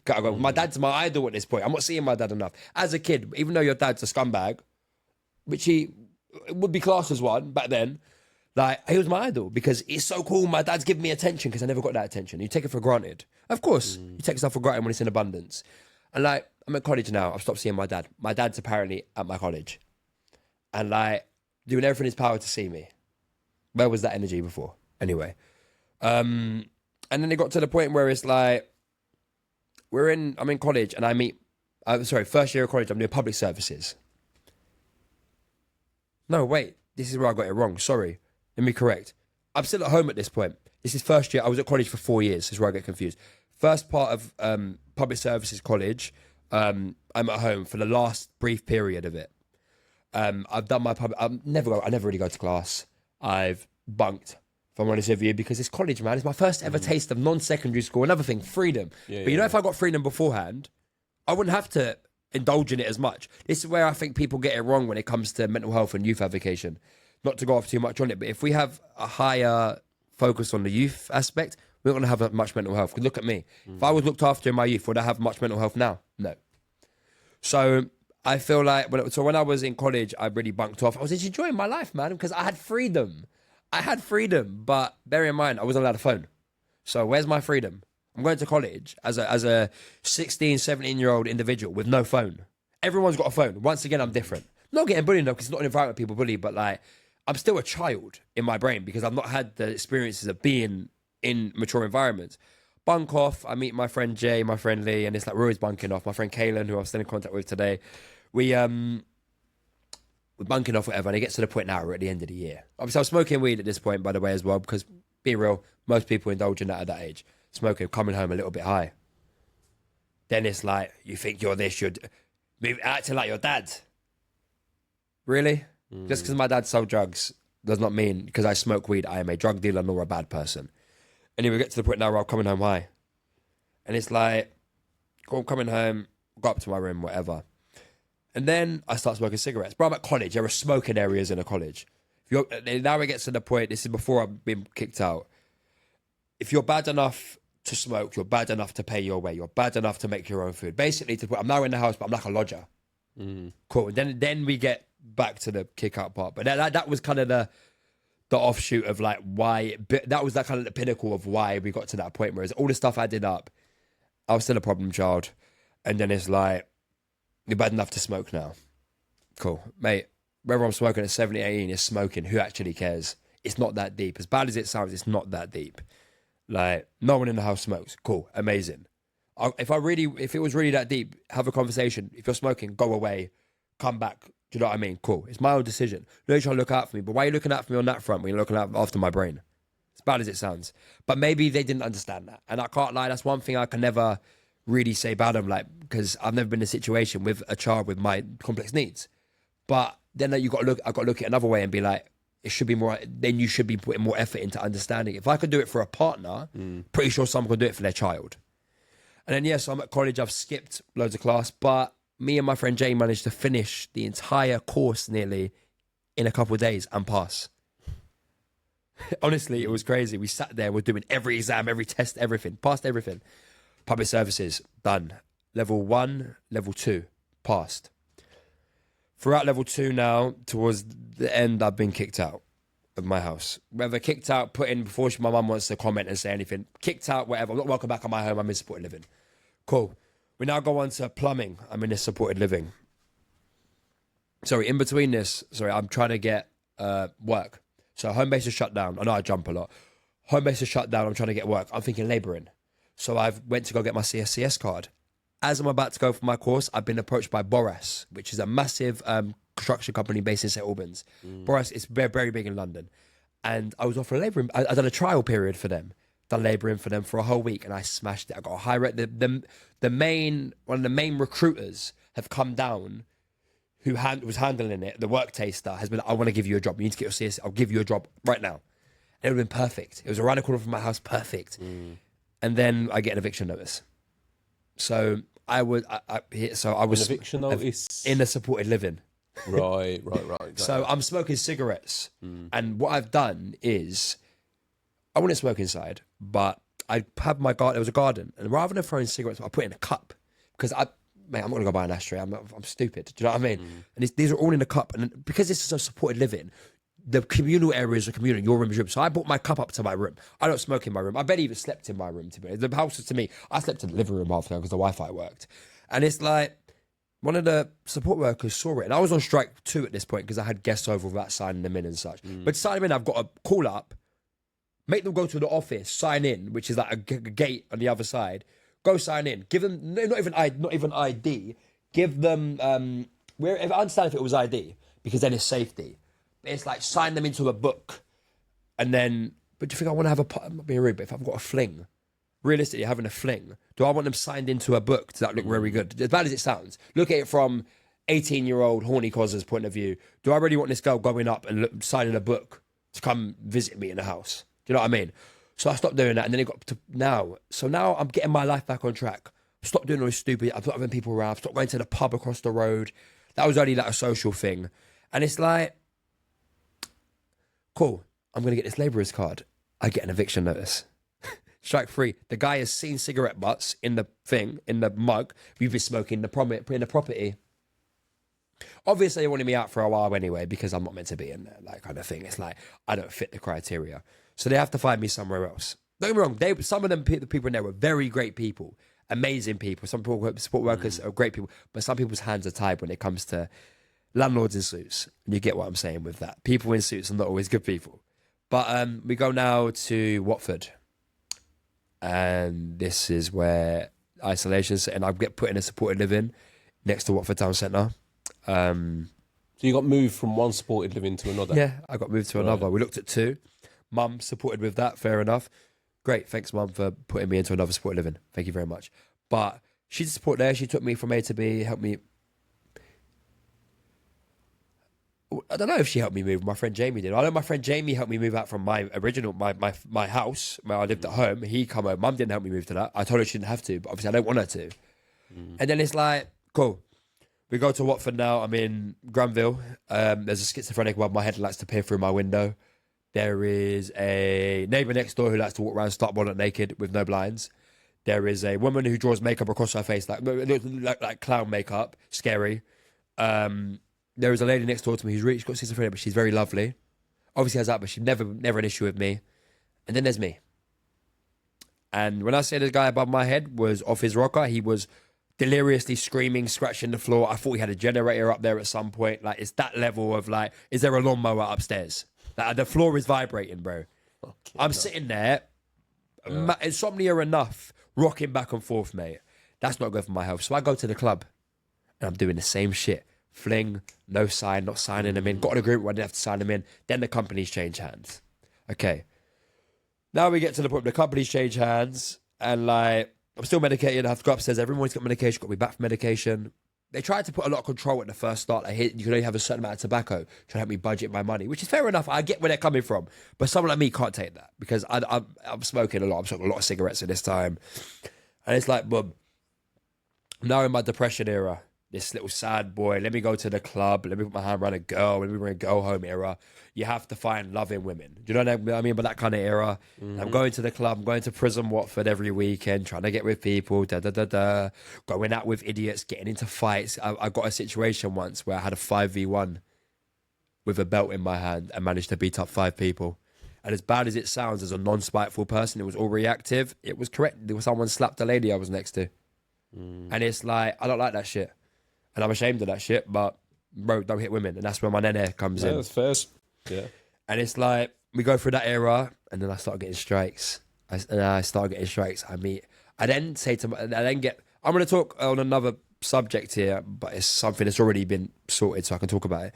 So there was a situation where there was a guy who, this is throughout my period of like going to the clubs and that, there was a guy who was date raping people. And earlier recently he got convicted. But it then got to a point where before I met the ex-partner that could become the pinnacle of change, like changing things, the one with BPD, it happened to her. I'm not going to say names, obviously, but it happened to her. And me being me, whatever. And I then decided, because I see the way men act in Watford Town Centre, I'm become a bouncer. And I was going to the club, Slugger Lettuce in Watford anyway, and the bouncers knew me quite well, and I always would be chatty, chummy with them, whatever. I went on a few dates there, whatever, boom, boom, boom. And it got to the point now where there was a kickoff once, and I've helped the bouncers. I'm holding the door up and I'm throwing the guy out with them. Got to speak. I was meant to get the badge anyway, but it was always, I'll get the badge eventually, Then I'm going to say, big up Justin Atkins. Justin Atkins was a regional manager for SGL. Back then was Secura Group. He saw potential in me to be a really good doorman. And he said to me, go through your course, I'll get your badge sorted for you. And he paid for my badge. He actually paid for the express on my badge. I didn't have much money because I wasn't working. He paid for the 160 for that. But I still owe it to him to this day. And I will pay you back, I promise. But I love you, honestly, Justin. And he even said to me the other day, he was like, I'm so proud I took a chance on you. Because I feel like if he didn't take a chance on me, I wouldn't have, I don't think I'd be in a position. I have that level of like, I think I got all my social stuff out, being a bouncer. Do you know what though, Corrie? There's a real contradiction in terms of, so you went to work as a bouncer, so you're in charge of looking after people. There's a lot of people that don't do it. While living in supported living. Like the two don't. It's crazy. You know I'm literally coming home 3 a.m. with a badge on my arm, walking in.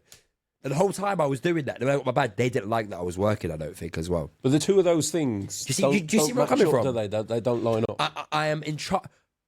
The fucking work party of the people that own the supported living, when I got kicked out of there, came in and I went, give me your ID. She's like, I don't feel comfortable. Give me your ID. She's like, I don't feel comfortable. Be fair, it's my friend's auntie who actually was one of the managers there. Not my friend, but my best mates, neighbours, whatever. But she knows me. She's like, this feels really weird. I was like, it does, doesn't it? Like, she's cool. She helped me out so much. If it wasn't for her, I don't think I could have got my flat. But like, she helped me out a lot. But it's like, that supported living, I rinsed it, I'll be real. I trashed the room before I left.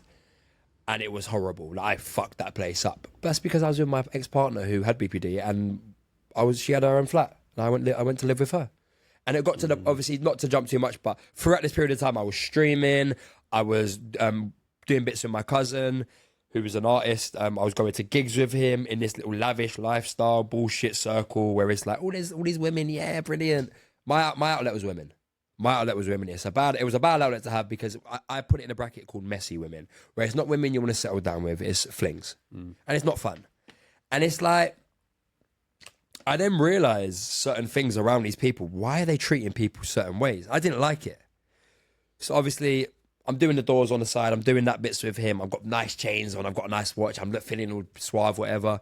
But then I meet my ex, and this stuff happened to her. Obviously, before, so I met her before, but like, I clocked, this guy has stopped coming out because I'm working on the doors, and he's very clever.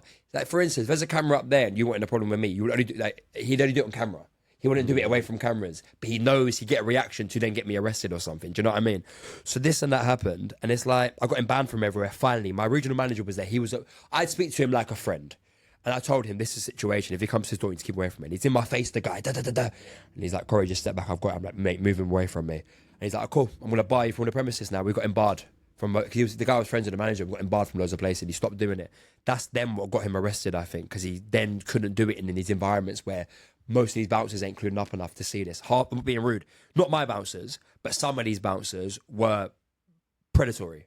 Very predatory.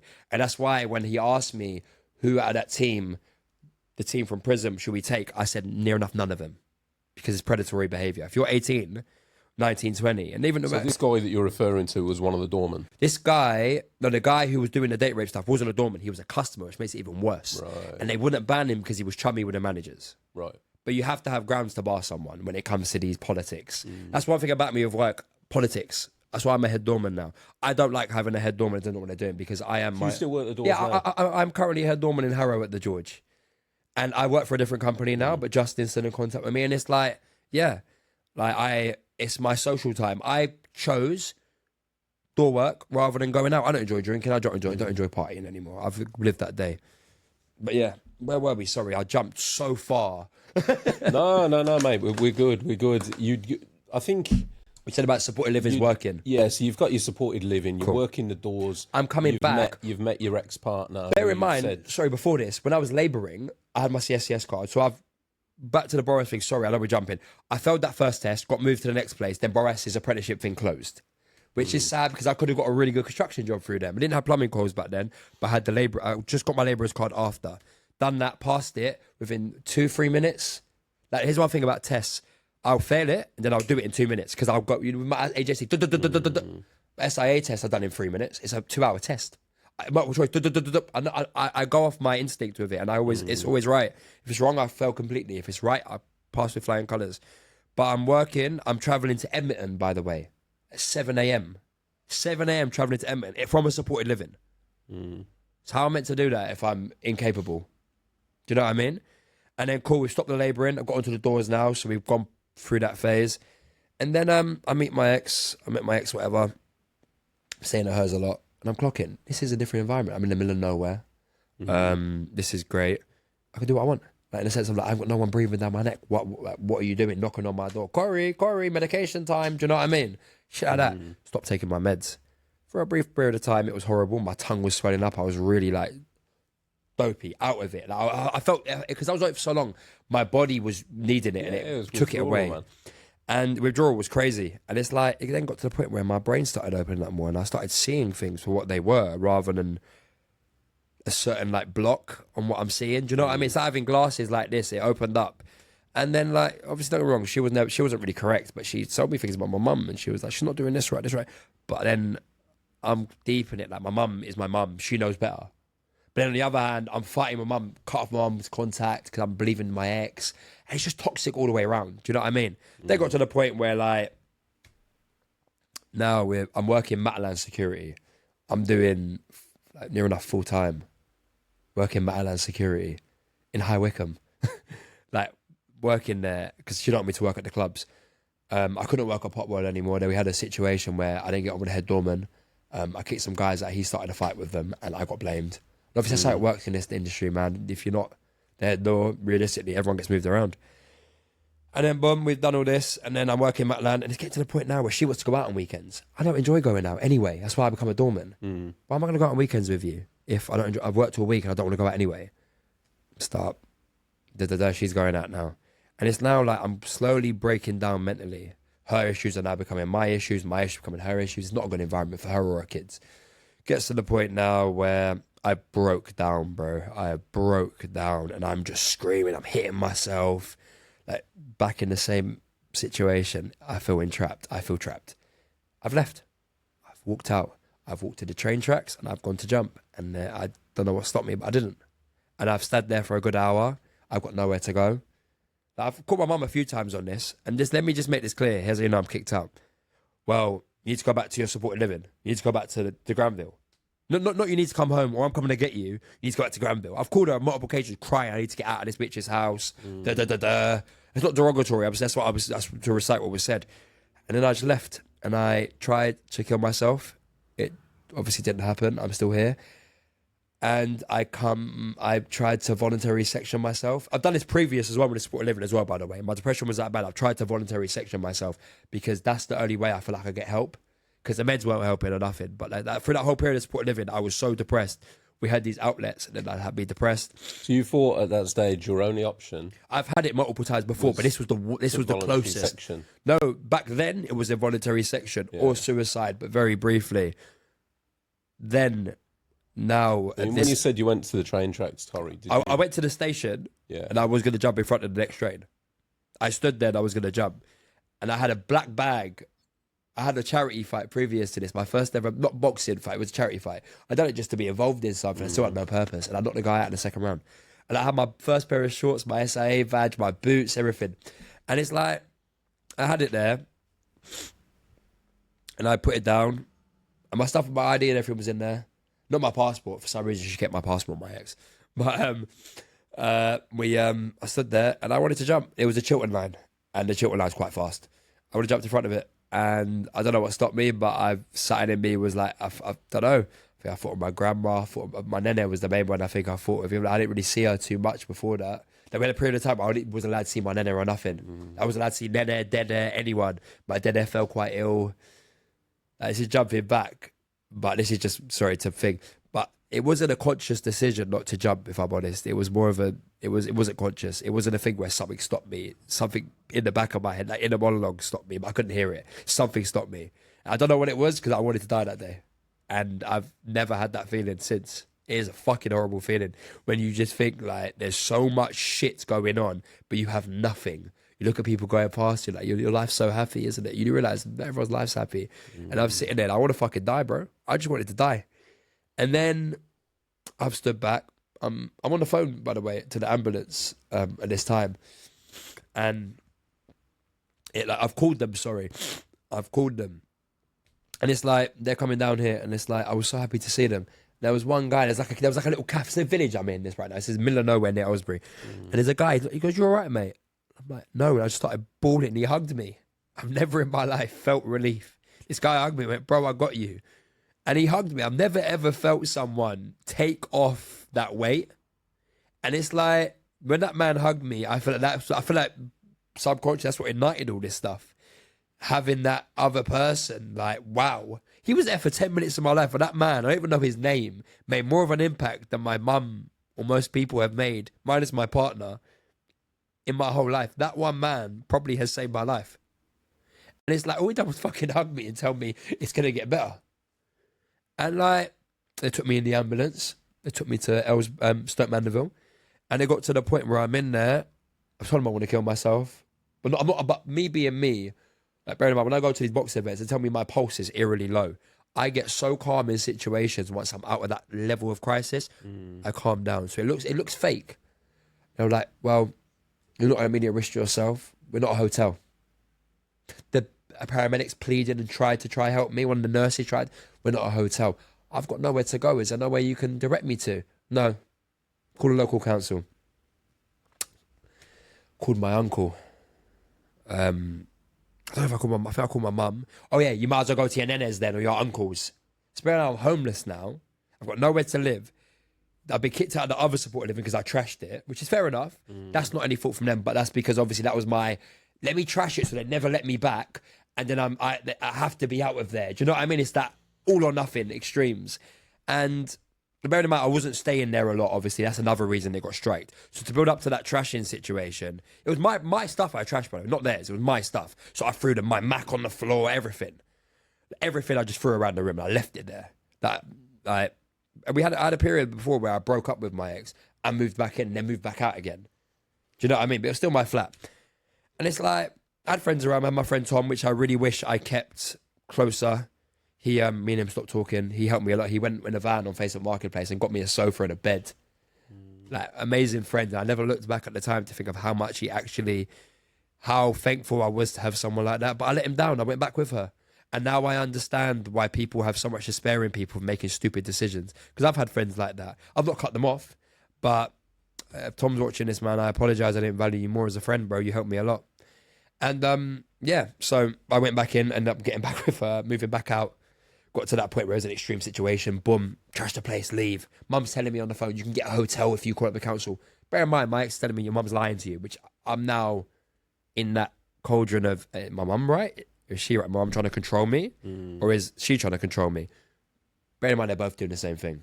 Bad as it sounds, they're both doing the same shit. Mum was telling me facts to help me, but still, back in supported livings is not the way. So I made sure I couldn't get back into supported livings. As bad as it sounds, I made sure I could never go back to supported livings. Thank God the manager of the old supported living put a word in and managed to help me. So I stayed with my uncle. So my mum told me, can't fucking help you, basically. Stayed with my uncle. My uncle's a recovering crack addict. A recovered crack addict. Big up, Amja. Honestly, it sounds mad, but I don't really tell him enough. He is an inspiration for someone to come off that level of addiction on the streets to now live in a little flat, being all right. Proud of him. I am fucking proud of him. And he let me live with him. I still stayed in the camp bed. My dad gave me a camp bed. I went to my dad's. My dad, I don't know if this was pre or after stroke. This was after my dad's stroke, because I was with my ex when my dad had a stroke. I got the call when I was in the range buying stuff for her garden on a credit card for her kids. Spent like £700 on a credit card. Do you see what I mean by bad decisions? Like, cool, so I'm with my uncle, and then we got to the point where like I'm calling Watford Council every day, trying to see what I can do. Mum's telling me call the council. Then got to the point where I went, you know what, fuck this. I went down there with a sleeping bag. And I stood outside the council office till it opened. I went there every single day. And the lady, I can't remember her name, but she helped me. So they got me in an emergency hotel. And then from that, I'll be completely real here. There was a strip club underneath the hotel. And my friends, a couple of my friends were doing like a little event thing underneath the strip club in a private venue. They were meant to like open up a private thing. Because I had my cousin, they brought me in on it because my cousin could have performed there. And it's like, boom, we're doing all this and that, but it's still I can't figure the word to translate it non-slang. Slang, man. Fugazi, it's like, think of that, you're looking at me, but there's a film in between us and I'm looking a million times better than I am right now. Do you know what I mean? It's like that false impression kind of thing. So cool, it's like that false lifestyle where I'm going to shows with my cousins still, and it's like, fancy, that's not my life, bro. Why am I riding someone else's tailcoats? And it's like, going down that, ended up meeting someone, another BPD person. Bad as it sounds, she was a victim of a bunch of things. And it was like, that was only a brief period of time, but it was like, I feel like that was a building block, because it was like, whoa, you need to remember, Corrie, women are not your outlet anymore. You've stopped that situation. Why have you now put yourself in a similar situation? So I distanced myself, which I'm very proud of myself for. I learned how to distance myself. I was then put in a YMCA, not a bad YMCA, 40 odd people housing YMCA. Because I said to them, because I work as a bouncer in town, I cannot be put in the main one because I will go to prison. I will get in trouble. Because some people who've come from there, I kick out my clubs. Yeah. Anyway, I'm in this one. I'm working now at Topgolf. And I'm walking from Topgolf. I was working still at Topgolf when I was with my ex as well, when I just got back to like working in Watford. Didn't like me working in clubs. She was very, not insecure, but like, do you know what I mean? Okay, we've done Topgolf. I'm walking from the west side of Watford, which I'd say is around, well, if I run from one side of Watford to the other, it's about 10, 15 kilometres. if I ran it, sorry. So 15 kilometers, I'm walking in nice Magnum boots to work, from work, snow, rain, sleet, walking to work every weekend, working. YMCA, I got offered a flat, Ascot Road, which was a new build next to a big, nice apartment block. Fell through. I don't fit the criteria for this place. And it broke me. Bearing in mind, mate, I was in there with drug addicts, people in there, whatever. So I was isolated again. Once again, I'm in a small box room, probably the size of where this microphone to that table is, to where you are. Probably less than that. In a small room, one bed. Look like a small prison cell. And you can't move, breathe, sneeze or shit. Or fart, sorry, because the toilet was shared, without the person next door hearing you. And the woman that got next door was a bit of a... She was young, but I didn't really get on with her. So any noise I made, she complained. Anyway, got a really well lady next door called Gloria. Honestly, big up. We don't really talk to her anymore, but big up Gloria. I'm not going to say too much about her. That's her story to tell, not mine. But she went through a lot of stuff, and she really helped me through my times when I was feeling shit. Helped guide me a little bit. I never really had my mum too heavy around me. She was around me, but like we wasn't in a bad state here. We're reconnected now. Reconnected. Because I'm back in the system again. Bad as it sounds. Cool.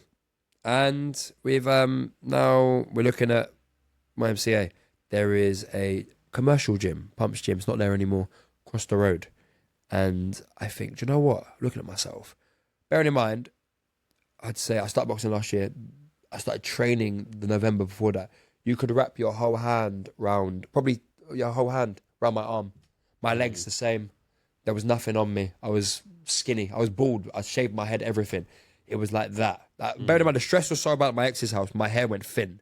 Like my front of my hair thinned. And it's still like that today. It's just got a bit thicker. It's like that's how much I stressed with it. So I've shaved my head a few times. And it's like, I'm in this commercial gym and I'm realizing, wow, like, this is really fucking good for the endorphins. My brain didn't know what endorphins were at the time, but whoa, like, this is great. Now I've got a new addiction. But me being me, I had anxiety. I want to go to the gym where people were there. So I'd start sleeping throughout the day, playing games. I'd reset, so I used to be so addicted to games. I'd play games. I managed to finally get, my mum bought me a monitor. Thank you very much, mum. Bought me a monitor. Finally got a monitor in the room. I had my Xbox. Brilliant. So mum bought me that, which is really nice of her, in person. Very nice of her, and I really appreciated it. Thank you, mum. Cool. Once again, not to throw shit, that is PA. That is PA. Buying someone something is not emotional love.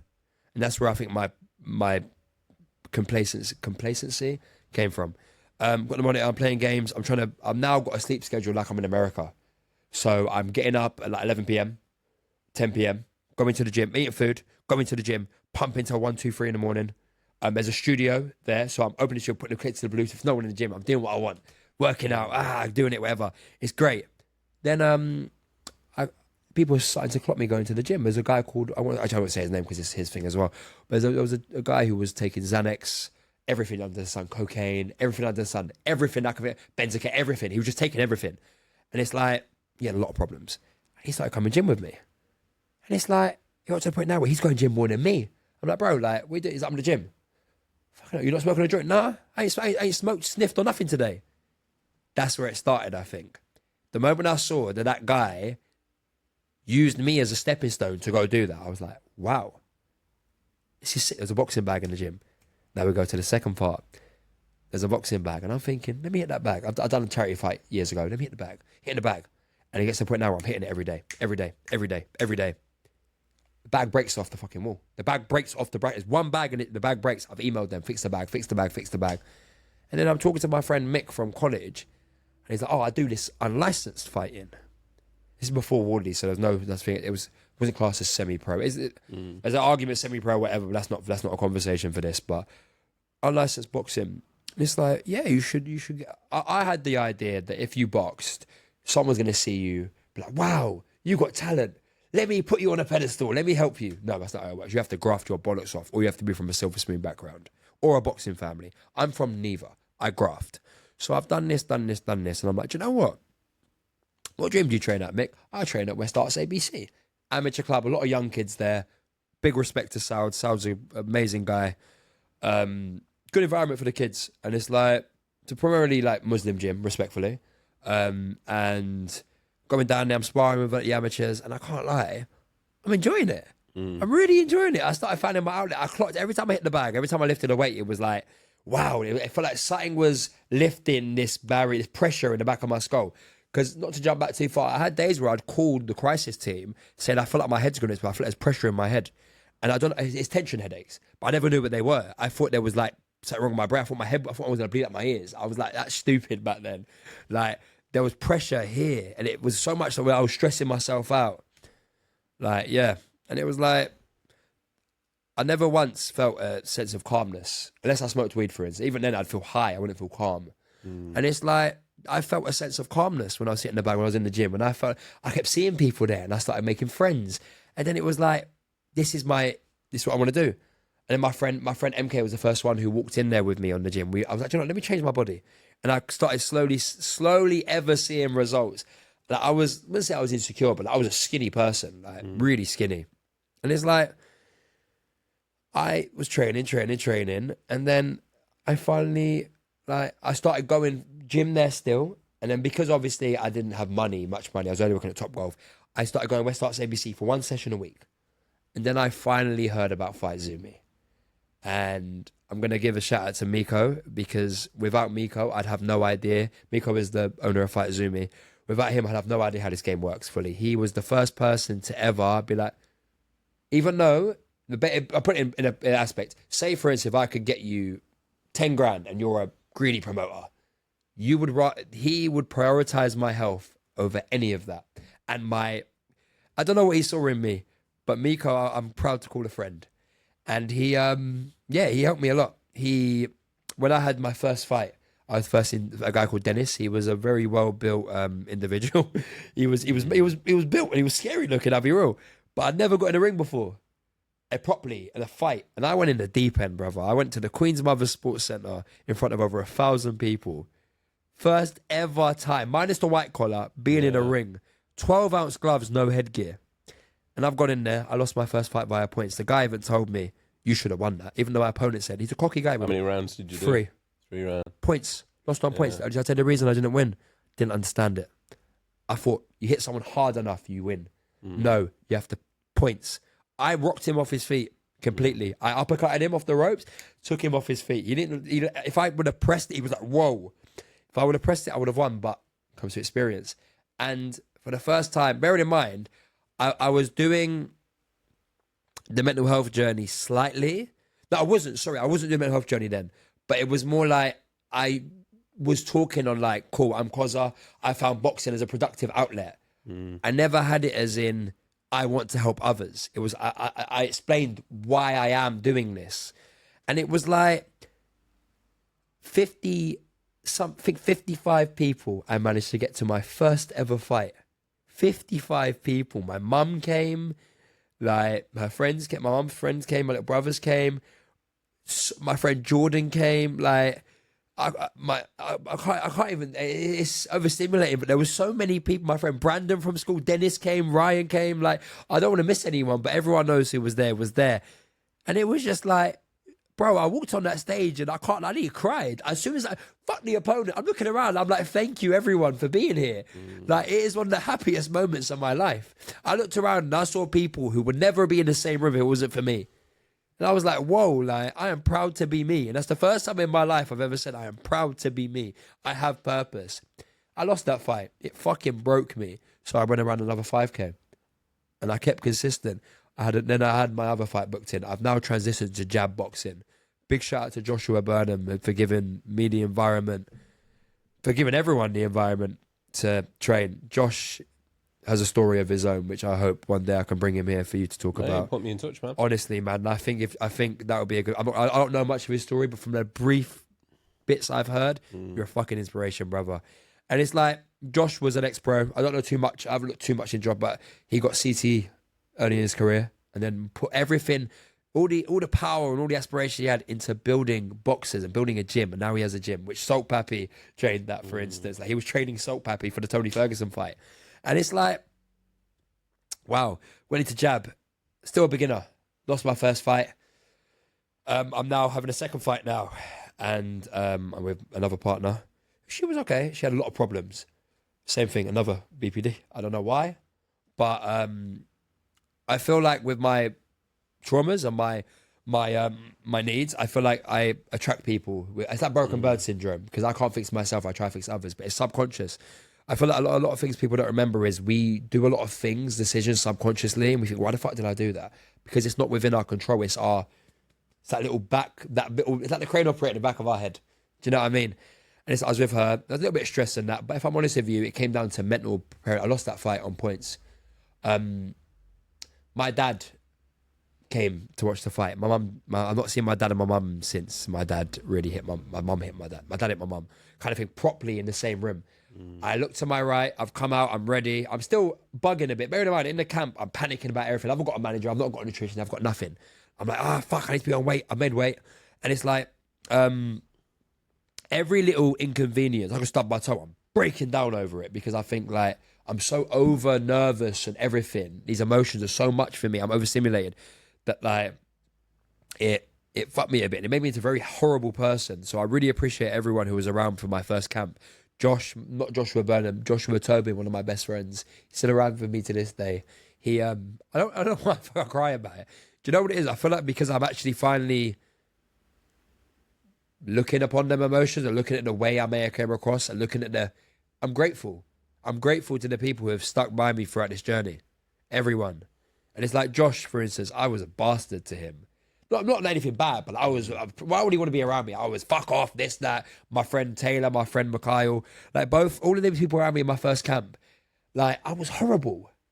I took so much for granted from them. And it was like, they were just my friends being there to help me. They were holding the bag for me. I was there in the gym with me. They were sparring with me, like helping me. They weren't boxers. They get nothing from doing this for me. They just wanted to see me do well.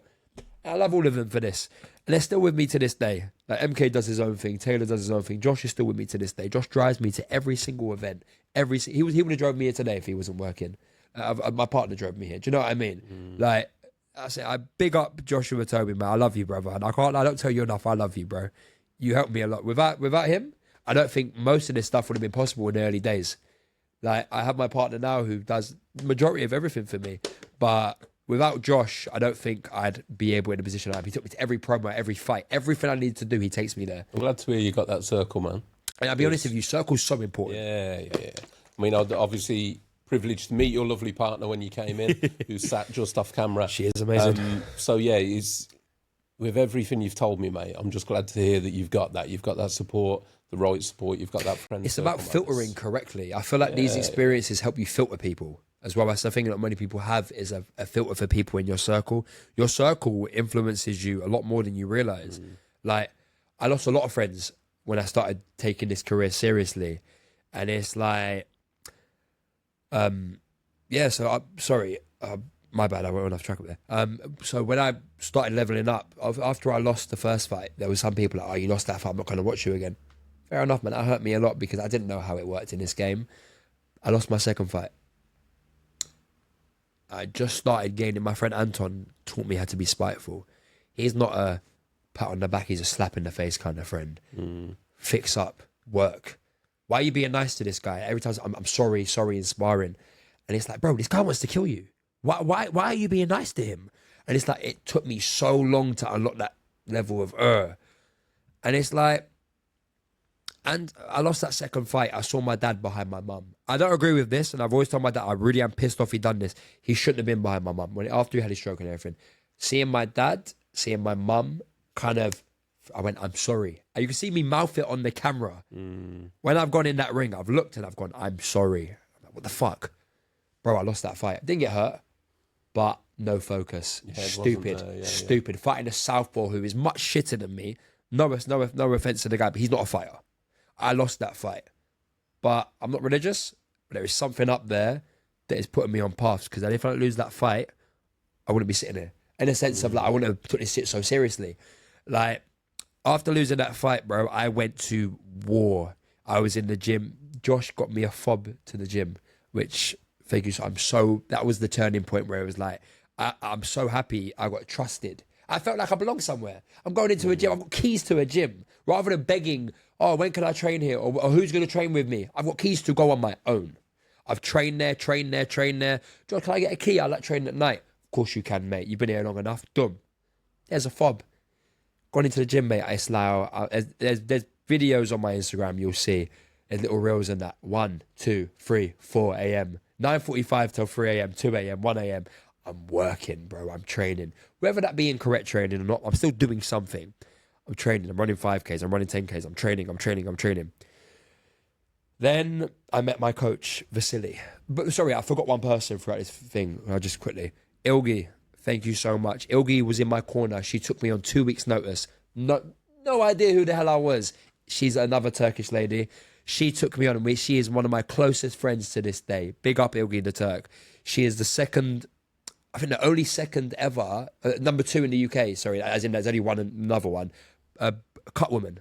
She's the early other cut woman, professional licensed cut woman. Big shout out to Ilgi. Ilgi took me on and she helped me. She took a win on me. Bro, for a coach to have someone in the corner, your fighter represents you. I was her fighter. I had no idea what the fuck I was doing. She took me on the Dennis fight. She helped me. And that was my first fight. And she looked after me, bro. She gave me places to train. She looked after me. She done everything she could for me. And I will never, ever, ever, ever be able to fault that. She is an amazing person. She took a whim on someone who realistically didn't need taking a whim on. I could have burnt out by then. But people like Ilgi, people like Josh, in them first things, people like my friend Jordan, they kept me on the right track. And I think it's important to highlight people who help you in these situations. I feel like in this day and age, there's a lot of self-centeredness, even within our industries, not with us, but some people monetize mental health. That's where the self-centeredness come from. And it's like they don't show appreciation where appreciation is due. Corrie, I think these people in your circle, mate, they can see... Jordan was telling me for a long time things I've realised. What's underneath the chaos. Do you know what I mean? Like, I can Behind see the facade. Like, I've always been a good judge of character, mate. I've done certain jobs where that's helped me. And just by meeting you and chatting to you for a bit, you're a good guy. Thank I can you very see much. that. That means a lot. Also Thank you. see how much drive exists within you. If I stop moving, bro. The problem with that, though, and you'll know this, when you've got a positive focus, it is a fucking superpower. When you haven't got that and it can drift into the negative, it's a super hindrance. Do you know what it is for me? I feel like I'm too far gone for the negatives. So now I'm so fortunate, and people like you, for instance, I really appreciate that. That's why I say thank you, because people like you give me a platform to speak. Whereas if I didn't have this platform, in a sense of podcasts and such, then it'd be just training. Now I've got 2 focuses.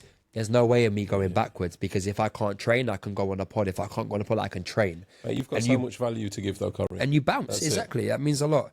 But can I just wrap up what I was... Million%, mate. So his second fight, lost, went to war with myself. Third fight, now we're going to March. It was commentated by Adam Smith, who commentated the Anthony Joshua Klitschko fight, which was fucking amazing. I fought on the future of boxing. I fought a decent opponent and I won. I got my first 2 knockdowns, and I won. Brilliant. Then we go to my second fight. This is coached by James Marshall. He's not my coach anymore, but thank you for the time you gave me.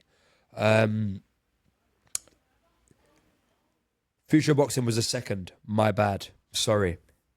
Vasily. Coach Vasily. Kotel Vasily. Vasily is a Romanian kickboxer, ex-professional, current boxer. He is a unit. He is one of those guys, if he hits you with a pad, it's going to hurt like getting punched in the face by a truck. Vaz saw potential in me and saw I wanted to work. He trained me for a good while. And he unleashed something in me, bro. He unleashed a demon in me, mate, a good demon. And I got my spitefulness. Anton helped me open that spitefulness. Vasily helped me define it. We're in papers in my area. Because I'm in the local newspapers, because the local news like to obviously cover what I do. And they picture me and Vasily. And it's great.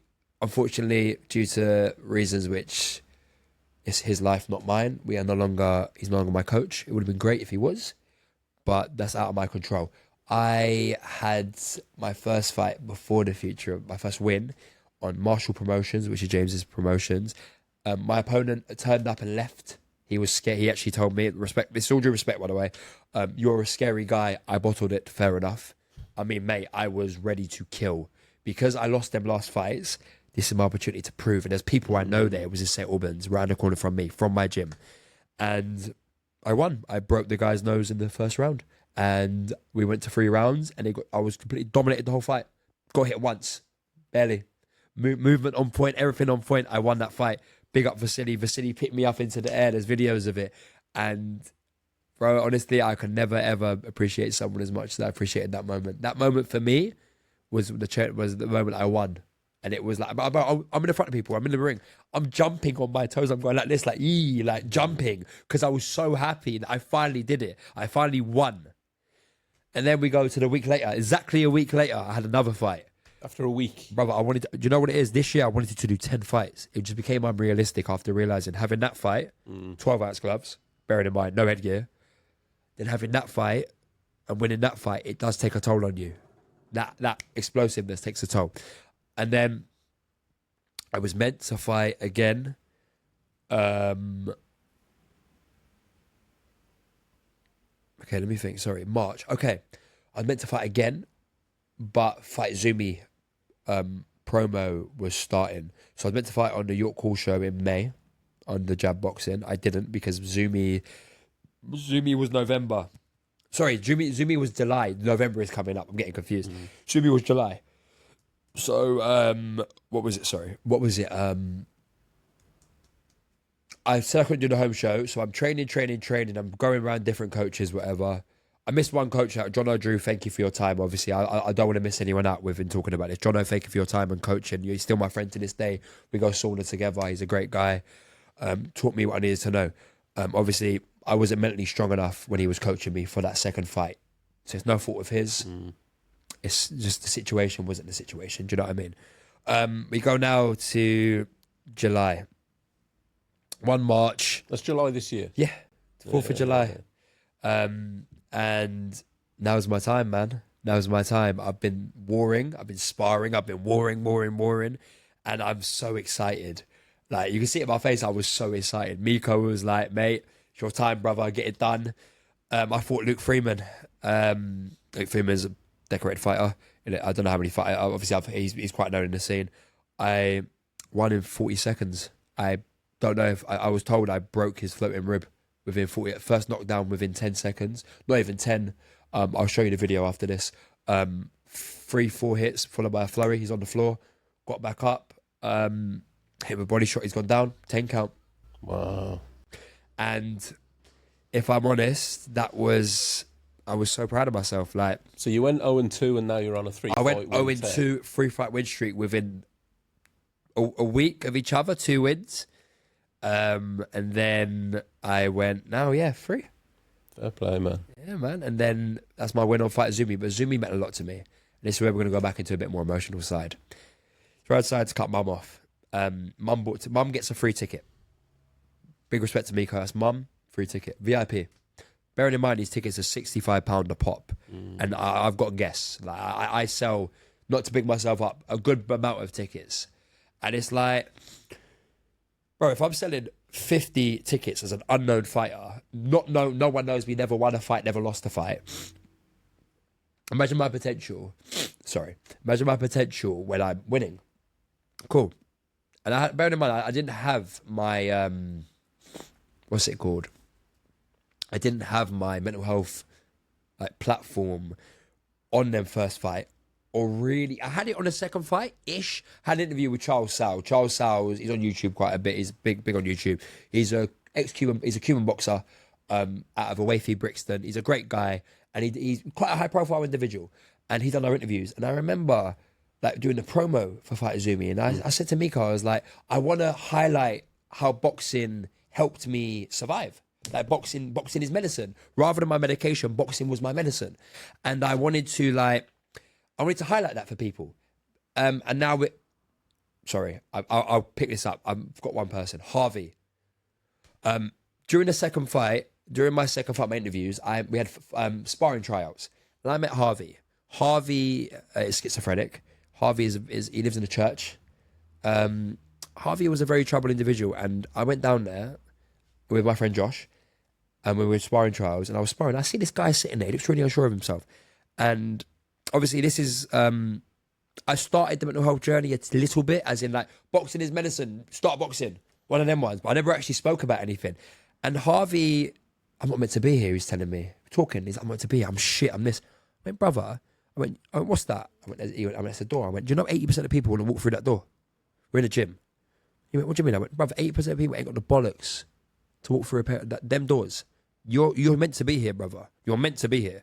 What do you mean? And because I saw the doubts that I had subconsciously, I was like, let me help this guy. We got in the ring doing some bits and bobs, and he didn't end up fighting on the show in the end. He come to watch, he come to see me, whatever. Me and him are closest friends to this day. Harvey, I'm gonna say it because Harvey's put it on. So he said boxing saved me, and Koza has saved me. And that was the first pinnacle, minus the one back at the other gym, where I've actually had an impact, and I've actually seen the impact on someone.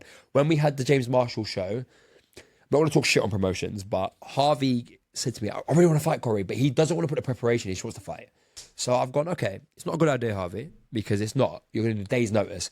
He come there and be real, he done really well against the guy who trained. It became, I think it went to a draw, I believe. But Harvey done really well, and I can't lie to you. The guy screams autism power. I love it. It's the best thing ever. And I love Harvey. Harvey is one of them people where, like, do you know, if you look at someone as a comfort friend and you look at it and you're like, you were one of the main driving factors of why I am doing what I'm doing today, why I'm doing so well at it. Because he's living proof it worked.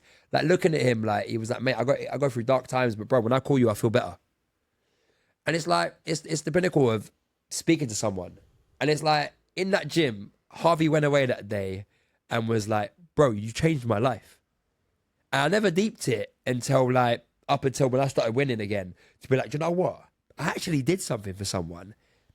And it's like Harvey really, without him realizing, became a major stepping stone, a major building block, not a stepping stone, into my journey today. And then, sorry, where was I before I said about Harvey? I was talking about Marshall, or was I talking about someone else? You were talking about your fight in July. So July 4th. I lost twice on Fight Zumi. I cried. Bearing in mind, I'm not going to name drop, but so Doneo came to my fight. I sparred with Doneo, the artist, before my fight. He come to my fight. He come to the fight, and I can't. This is one of the main reasons why I think I stopped crying. I said I will not drink until after I get out of the ring. Even though, mate, bearing in mind, my dad, I said I argued with my uncle with this, but why the fuck have you brought my dad here? To be fair, it shouldn't be a problem. He should have stayed on the other side. Mum shouldn't have no issue. Mum's always been like, you can't bring your dad to these fights. Bro, there's over 1,000 people at these events. Do you really think it matters? But anyway, that's where we go into like the one side and the other. But I'm crying on my friend's shoulder. Fucking Doneo's behind me with a jacket. Drink this, Koza, drink this. And it's like, he come to see me and I was so happy to see him. And it's like, bro, it's people like that. Like, he's one of them people as well, like, who you know when you're around certain people and their energy is just so pure, it puts you so, I mean, it could be whatever you're going through, man. The environment's a massive thing. And another one as well, Herbert from Resilient Physio, not just as a sponsor, not just as a physio, but as a friend. That man is in my corner for every one of my fights, where applicable. And I've never seen someone be so happy for someone else to win. Minus my partner, obviously. But I've never seen someone be so happy for someone else to win, who I haven't known for that long. Like, I'll be real. I'm not a professional. I don't get much big support. I don't ask for big support from my gym. My gym puts me out there now and again, but it's like, I'm not a pro. Unlicensed boxing is looked at as like it's like a grey area, but like they have pros to look after. They have amateurs. I'm not on either, so I don't ever knock that. But like he works out of my gym. Like he has his own thing in my gym, and it's like he is the staple, the building block of my whole career as another building block. It's like, so for instance, if I get too obsessed with something, for instance, injury in boxing, Herbert fixes me. I've had sparring sessions where I'm like, Herbert, my shoulder, down the floor. It's like an F1 pit stop. He literally pops something back in, boom. Like, he's so good at what he does. It's just like, mate, he keeps me ready. And it's like, mate, this became a symbol. Like, I'm not gonna. It's obviously a physiotherapy thing, but not everyone knows what it is. It's resilience, and this translates so heavy into my journey, mental resilience. Yeah, man. And it's like, Herbert was a major building block. Herbert was at my Marshall fight as well. He couldn't make the future boxing fight, but he was there for my first win. He was there for my first fight Zumi win. When I won that fight, bearing in mind, it wasn't no fault to Miko. They forgot to call me. So the song's playing Homecoming by Kanye West because I'm coming home, I'm coming to win. I'm at home. Fight Zumi's my home. And it's like, the songs that he fucking played out. I've come out of Chef Chequez, which is we were talking about earlier. Scars, big up Scars Corner, big up Scars. Scars is down with Spaceport. Everyone's about to leave after my friend Pierre. Big up Pierre. Pierre's, I'm going to speak to you about Pierre as well after this. Pierre's an amazing individual. He's got a story about rehabilitation. Pierre was the main event. And he was fighting someone who, not my group, but within boxing, you have certain cliques. And it's like, you're friends with this guy, he trains at this gym, but you're not friends with this guy because he trains there. He fought someone who's quite racist, not going to go too much into it, but he's not very liked upon our scenes. And it's like, he beat him, main event, and everyone was going to leave. And Scars went, no, Cos is fighting. And I was with Scars on a pod before, and it's like, there was no loyalty there, but Scars is connected to my family. We've just realised all my relation to Chef, my relation to all these lot. And it's like, going on that, unlocked to so many family, like, tree things. And it's like, so Scars like, no, you guys went Cos is fighting. And bro, it took me 40 seconds to come out. I'm tapping everyone on the glove, come back out. I've gone in there. It took me longer to walk out than to fight. And we done it. That was a good day's work, mate. It was a good day's work. We won. And I don't know, man. In the moment, I don't feel as emotional, but I'll go home and cry. I went home and cried my eyes out. I went on the floor and I cried because I did it. I got a dog. I got a Pressa Canario. I hugged my dog. I'm like, we did it, Rolo.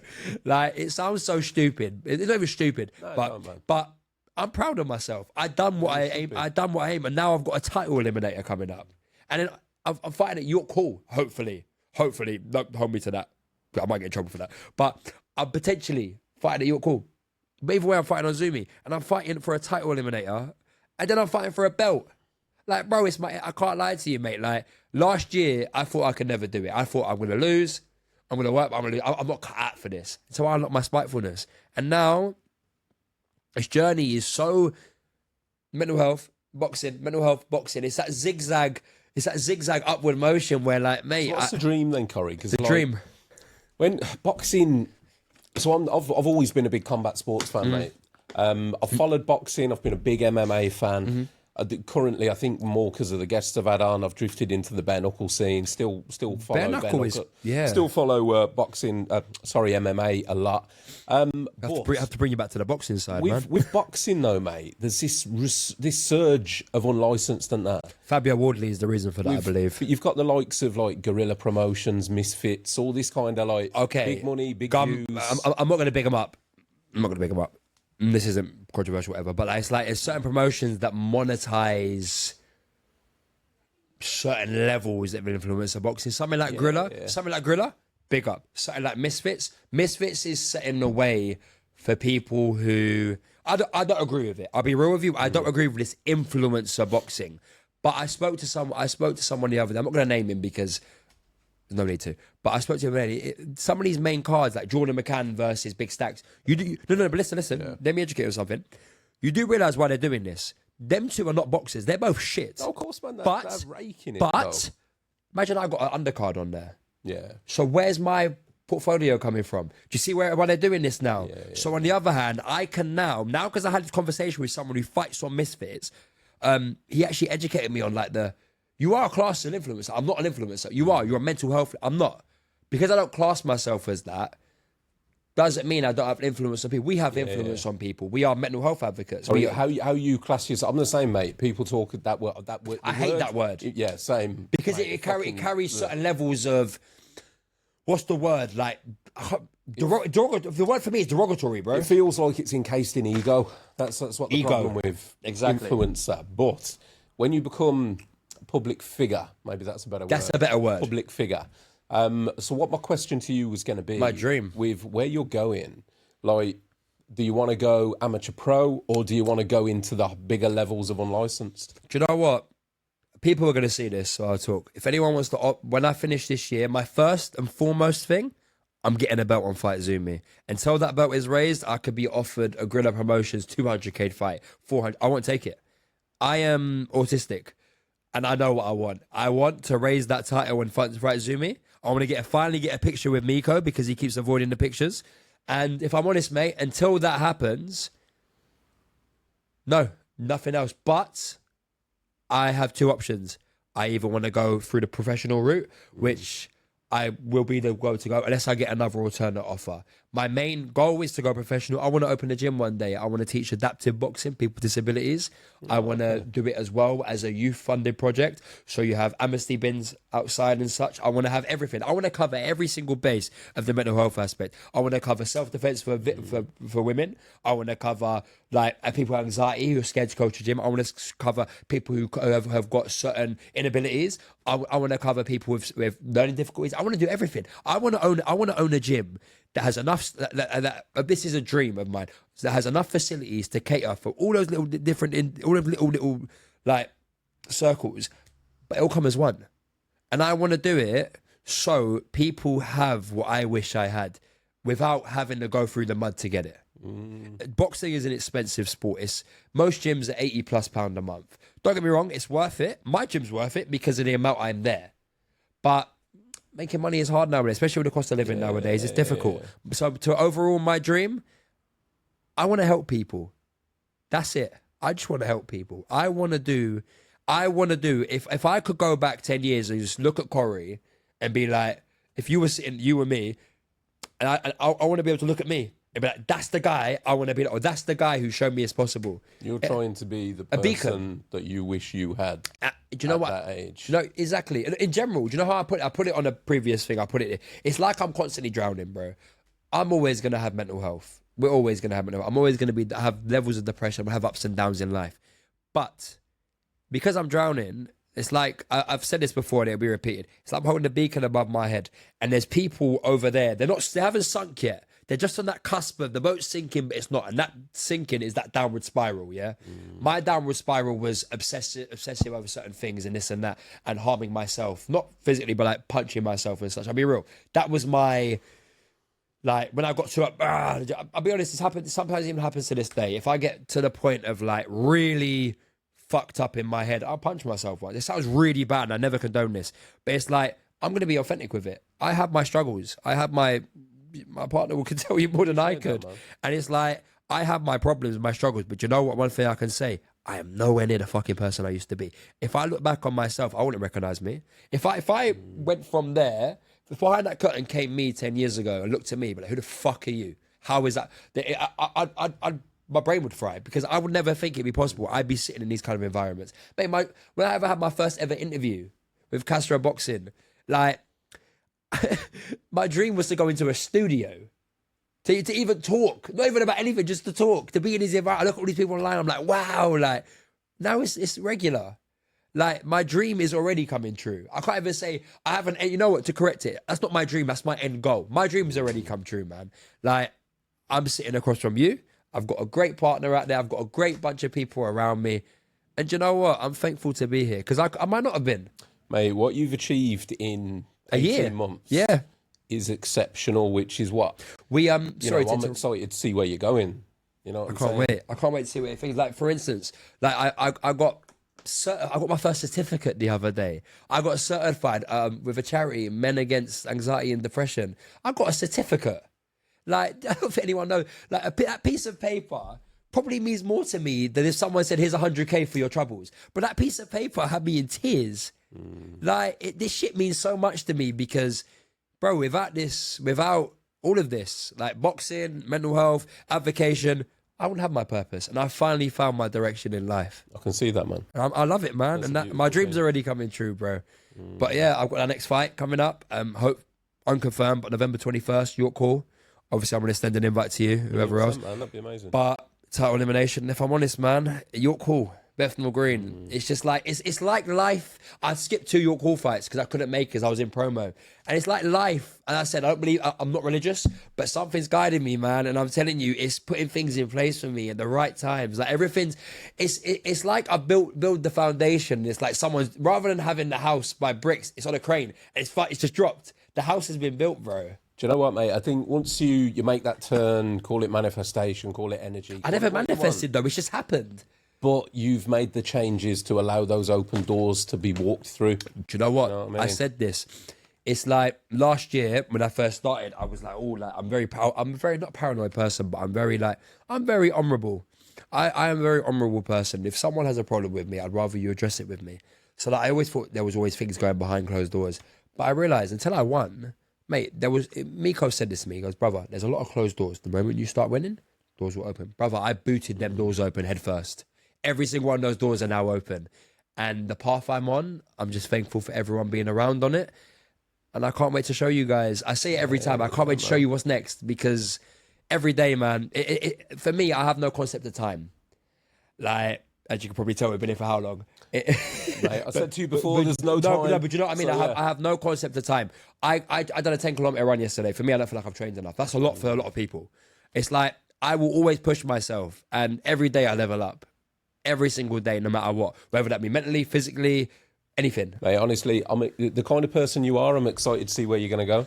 But with your background, with your story, with your... You know, the trauma that you've been through as a kid, you can do so much good with the combination of that, the potential exposure you can get down the line, connecting with younger people. I just want providing, kids. You know, your goal to own a gym to help the people that were in the position you were in. Mate, there's so much purpose in that. And with the drive that you've got and the obsession that you've got. I'm obsessed. I'm more than obsessed. It is my... Look at it this way. It's quite a funny reel. It's like boxing is not a hobby. A hobby is something you do part time. This is my whole life. Like I'd say eating is a hobby. Do you know what I mean? That's literally what it says, and that's how it is for me. It feels like all of this stuff isn't even a hobby for me. It's crazy, and it's like, do you know what? My main thing, and I don't highlight enough. I want kids to look at me, the main thing, and be like, I can do it. I can do it. I see some amateurs in my gym. They're 13, 14. But you think they're 18, 20 years old, the way they carry themselves, the maturity. Bro, you know, if you look at it back in the day, yeah, I'm followed by Frank Gilfeather, who's an old, he's a boxing coach, but he teaches the noble art of boxing, the old style ways in Scotland, for instance. I think I know who you're on. Yeah, Frank's noble art. And I've got a pair of his bag mitts. Frank is from that era where they taught boxing in schools. Look how much respect the children around him have. We said mental health, and I said about this earlier. If we had a level, optional, my personal opinion, if boxing was allowed to be introduced to schools, watch knife crime go down, watch all this stigma around masculinity go down. Because, bro, nothing humbled me more than stepping in between the ropes. I'll be honest. Nothing taught me life. Because you could translate so many things from that ring than just punch, move, counter. Mate, it's about stepping forward. You get hit. Life hits you. You get put down. Life puts you down. You get back up. You get back on your own accord. There's so many things you can translate through this. Boxing, you can translate it to business. Read The Art of War by Sun Tzu. It's like it's a warfare book, but bro, half of it translates to business. Corey, there's a reason, mate, that Rocky was so popular and it weren't boxing. There you go. It's about the life and the story. Yeah, it's the adversity, the getting up, the moving forwards, all that kind of stuff. No matter what happens. You're the embodiment of that right now, man. You know what? I'm getting there more. I'm excited to check back in with you in another year's time, in however long. It may be, with the rate you're going, probably less than that. I've got November, then I think I'll wait till June. Before we forget, mate, because I've thought about this a couple of times, I keep forgetting to say it. Let everyone know where they can find you online. So, Koza_boxing on Instagram. I believe my LinkedIn's Corrie Mustafa. And yeah, if you ever want to connect, and honestly, it's not just a thing of connect, sponsor. If anyone needs a chat, the same way. If anyone needs a chat, anyone wants to reach out, any advice, anything, any questions for me. Honestly, I like talking to people. I love people in general. Just reach out. This isn't a plea for followers. This isn't a plea for check it out, man. I do a lot of stuff. It's warranted though, and I'd encourage it. Like wherever you guys, you know this by now, wherever you guys are listening or watching this, scroll down. In the episode description, there will be a live link to. I'll put your Instagram link in, Corrie. So thank you very go much. And give Corrie a follow. Follow his journey. Keep track of all the incredible things that he's doing, because it sounds like it's going to be one hell of a ride, one hell of a story, whichever way it goes, man. Corrie, I think we've come to a great place to wrap it up, mate. Thank you so much. I just want to thank you again for your time, your story, your experience, and all the value that you've dropped. Really appreciate it. And to everyone listening, thank you for listening. Appreciate you all, and catch you soon on the next one.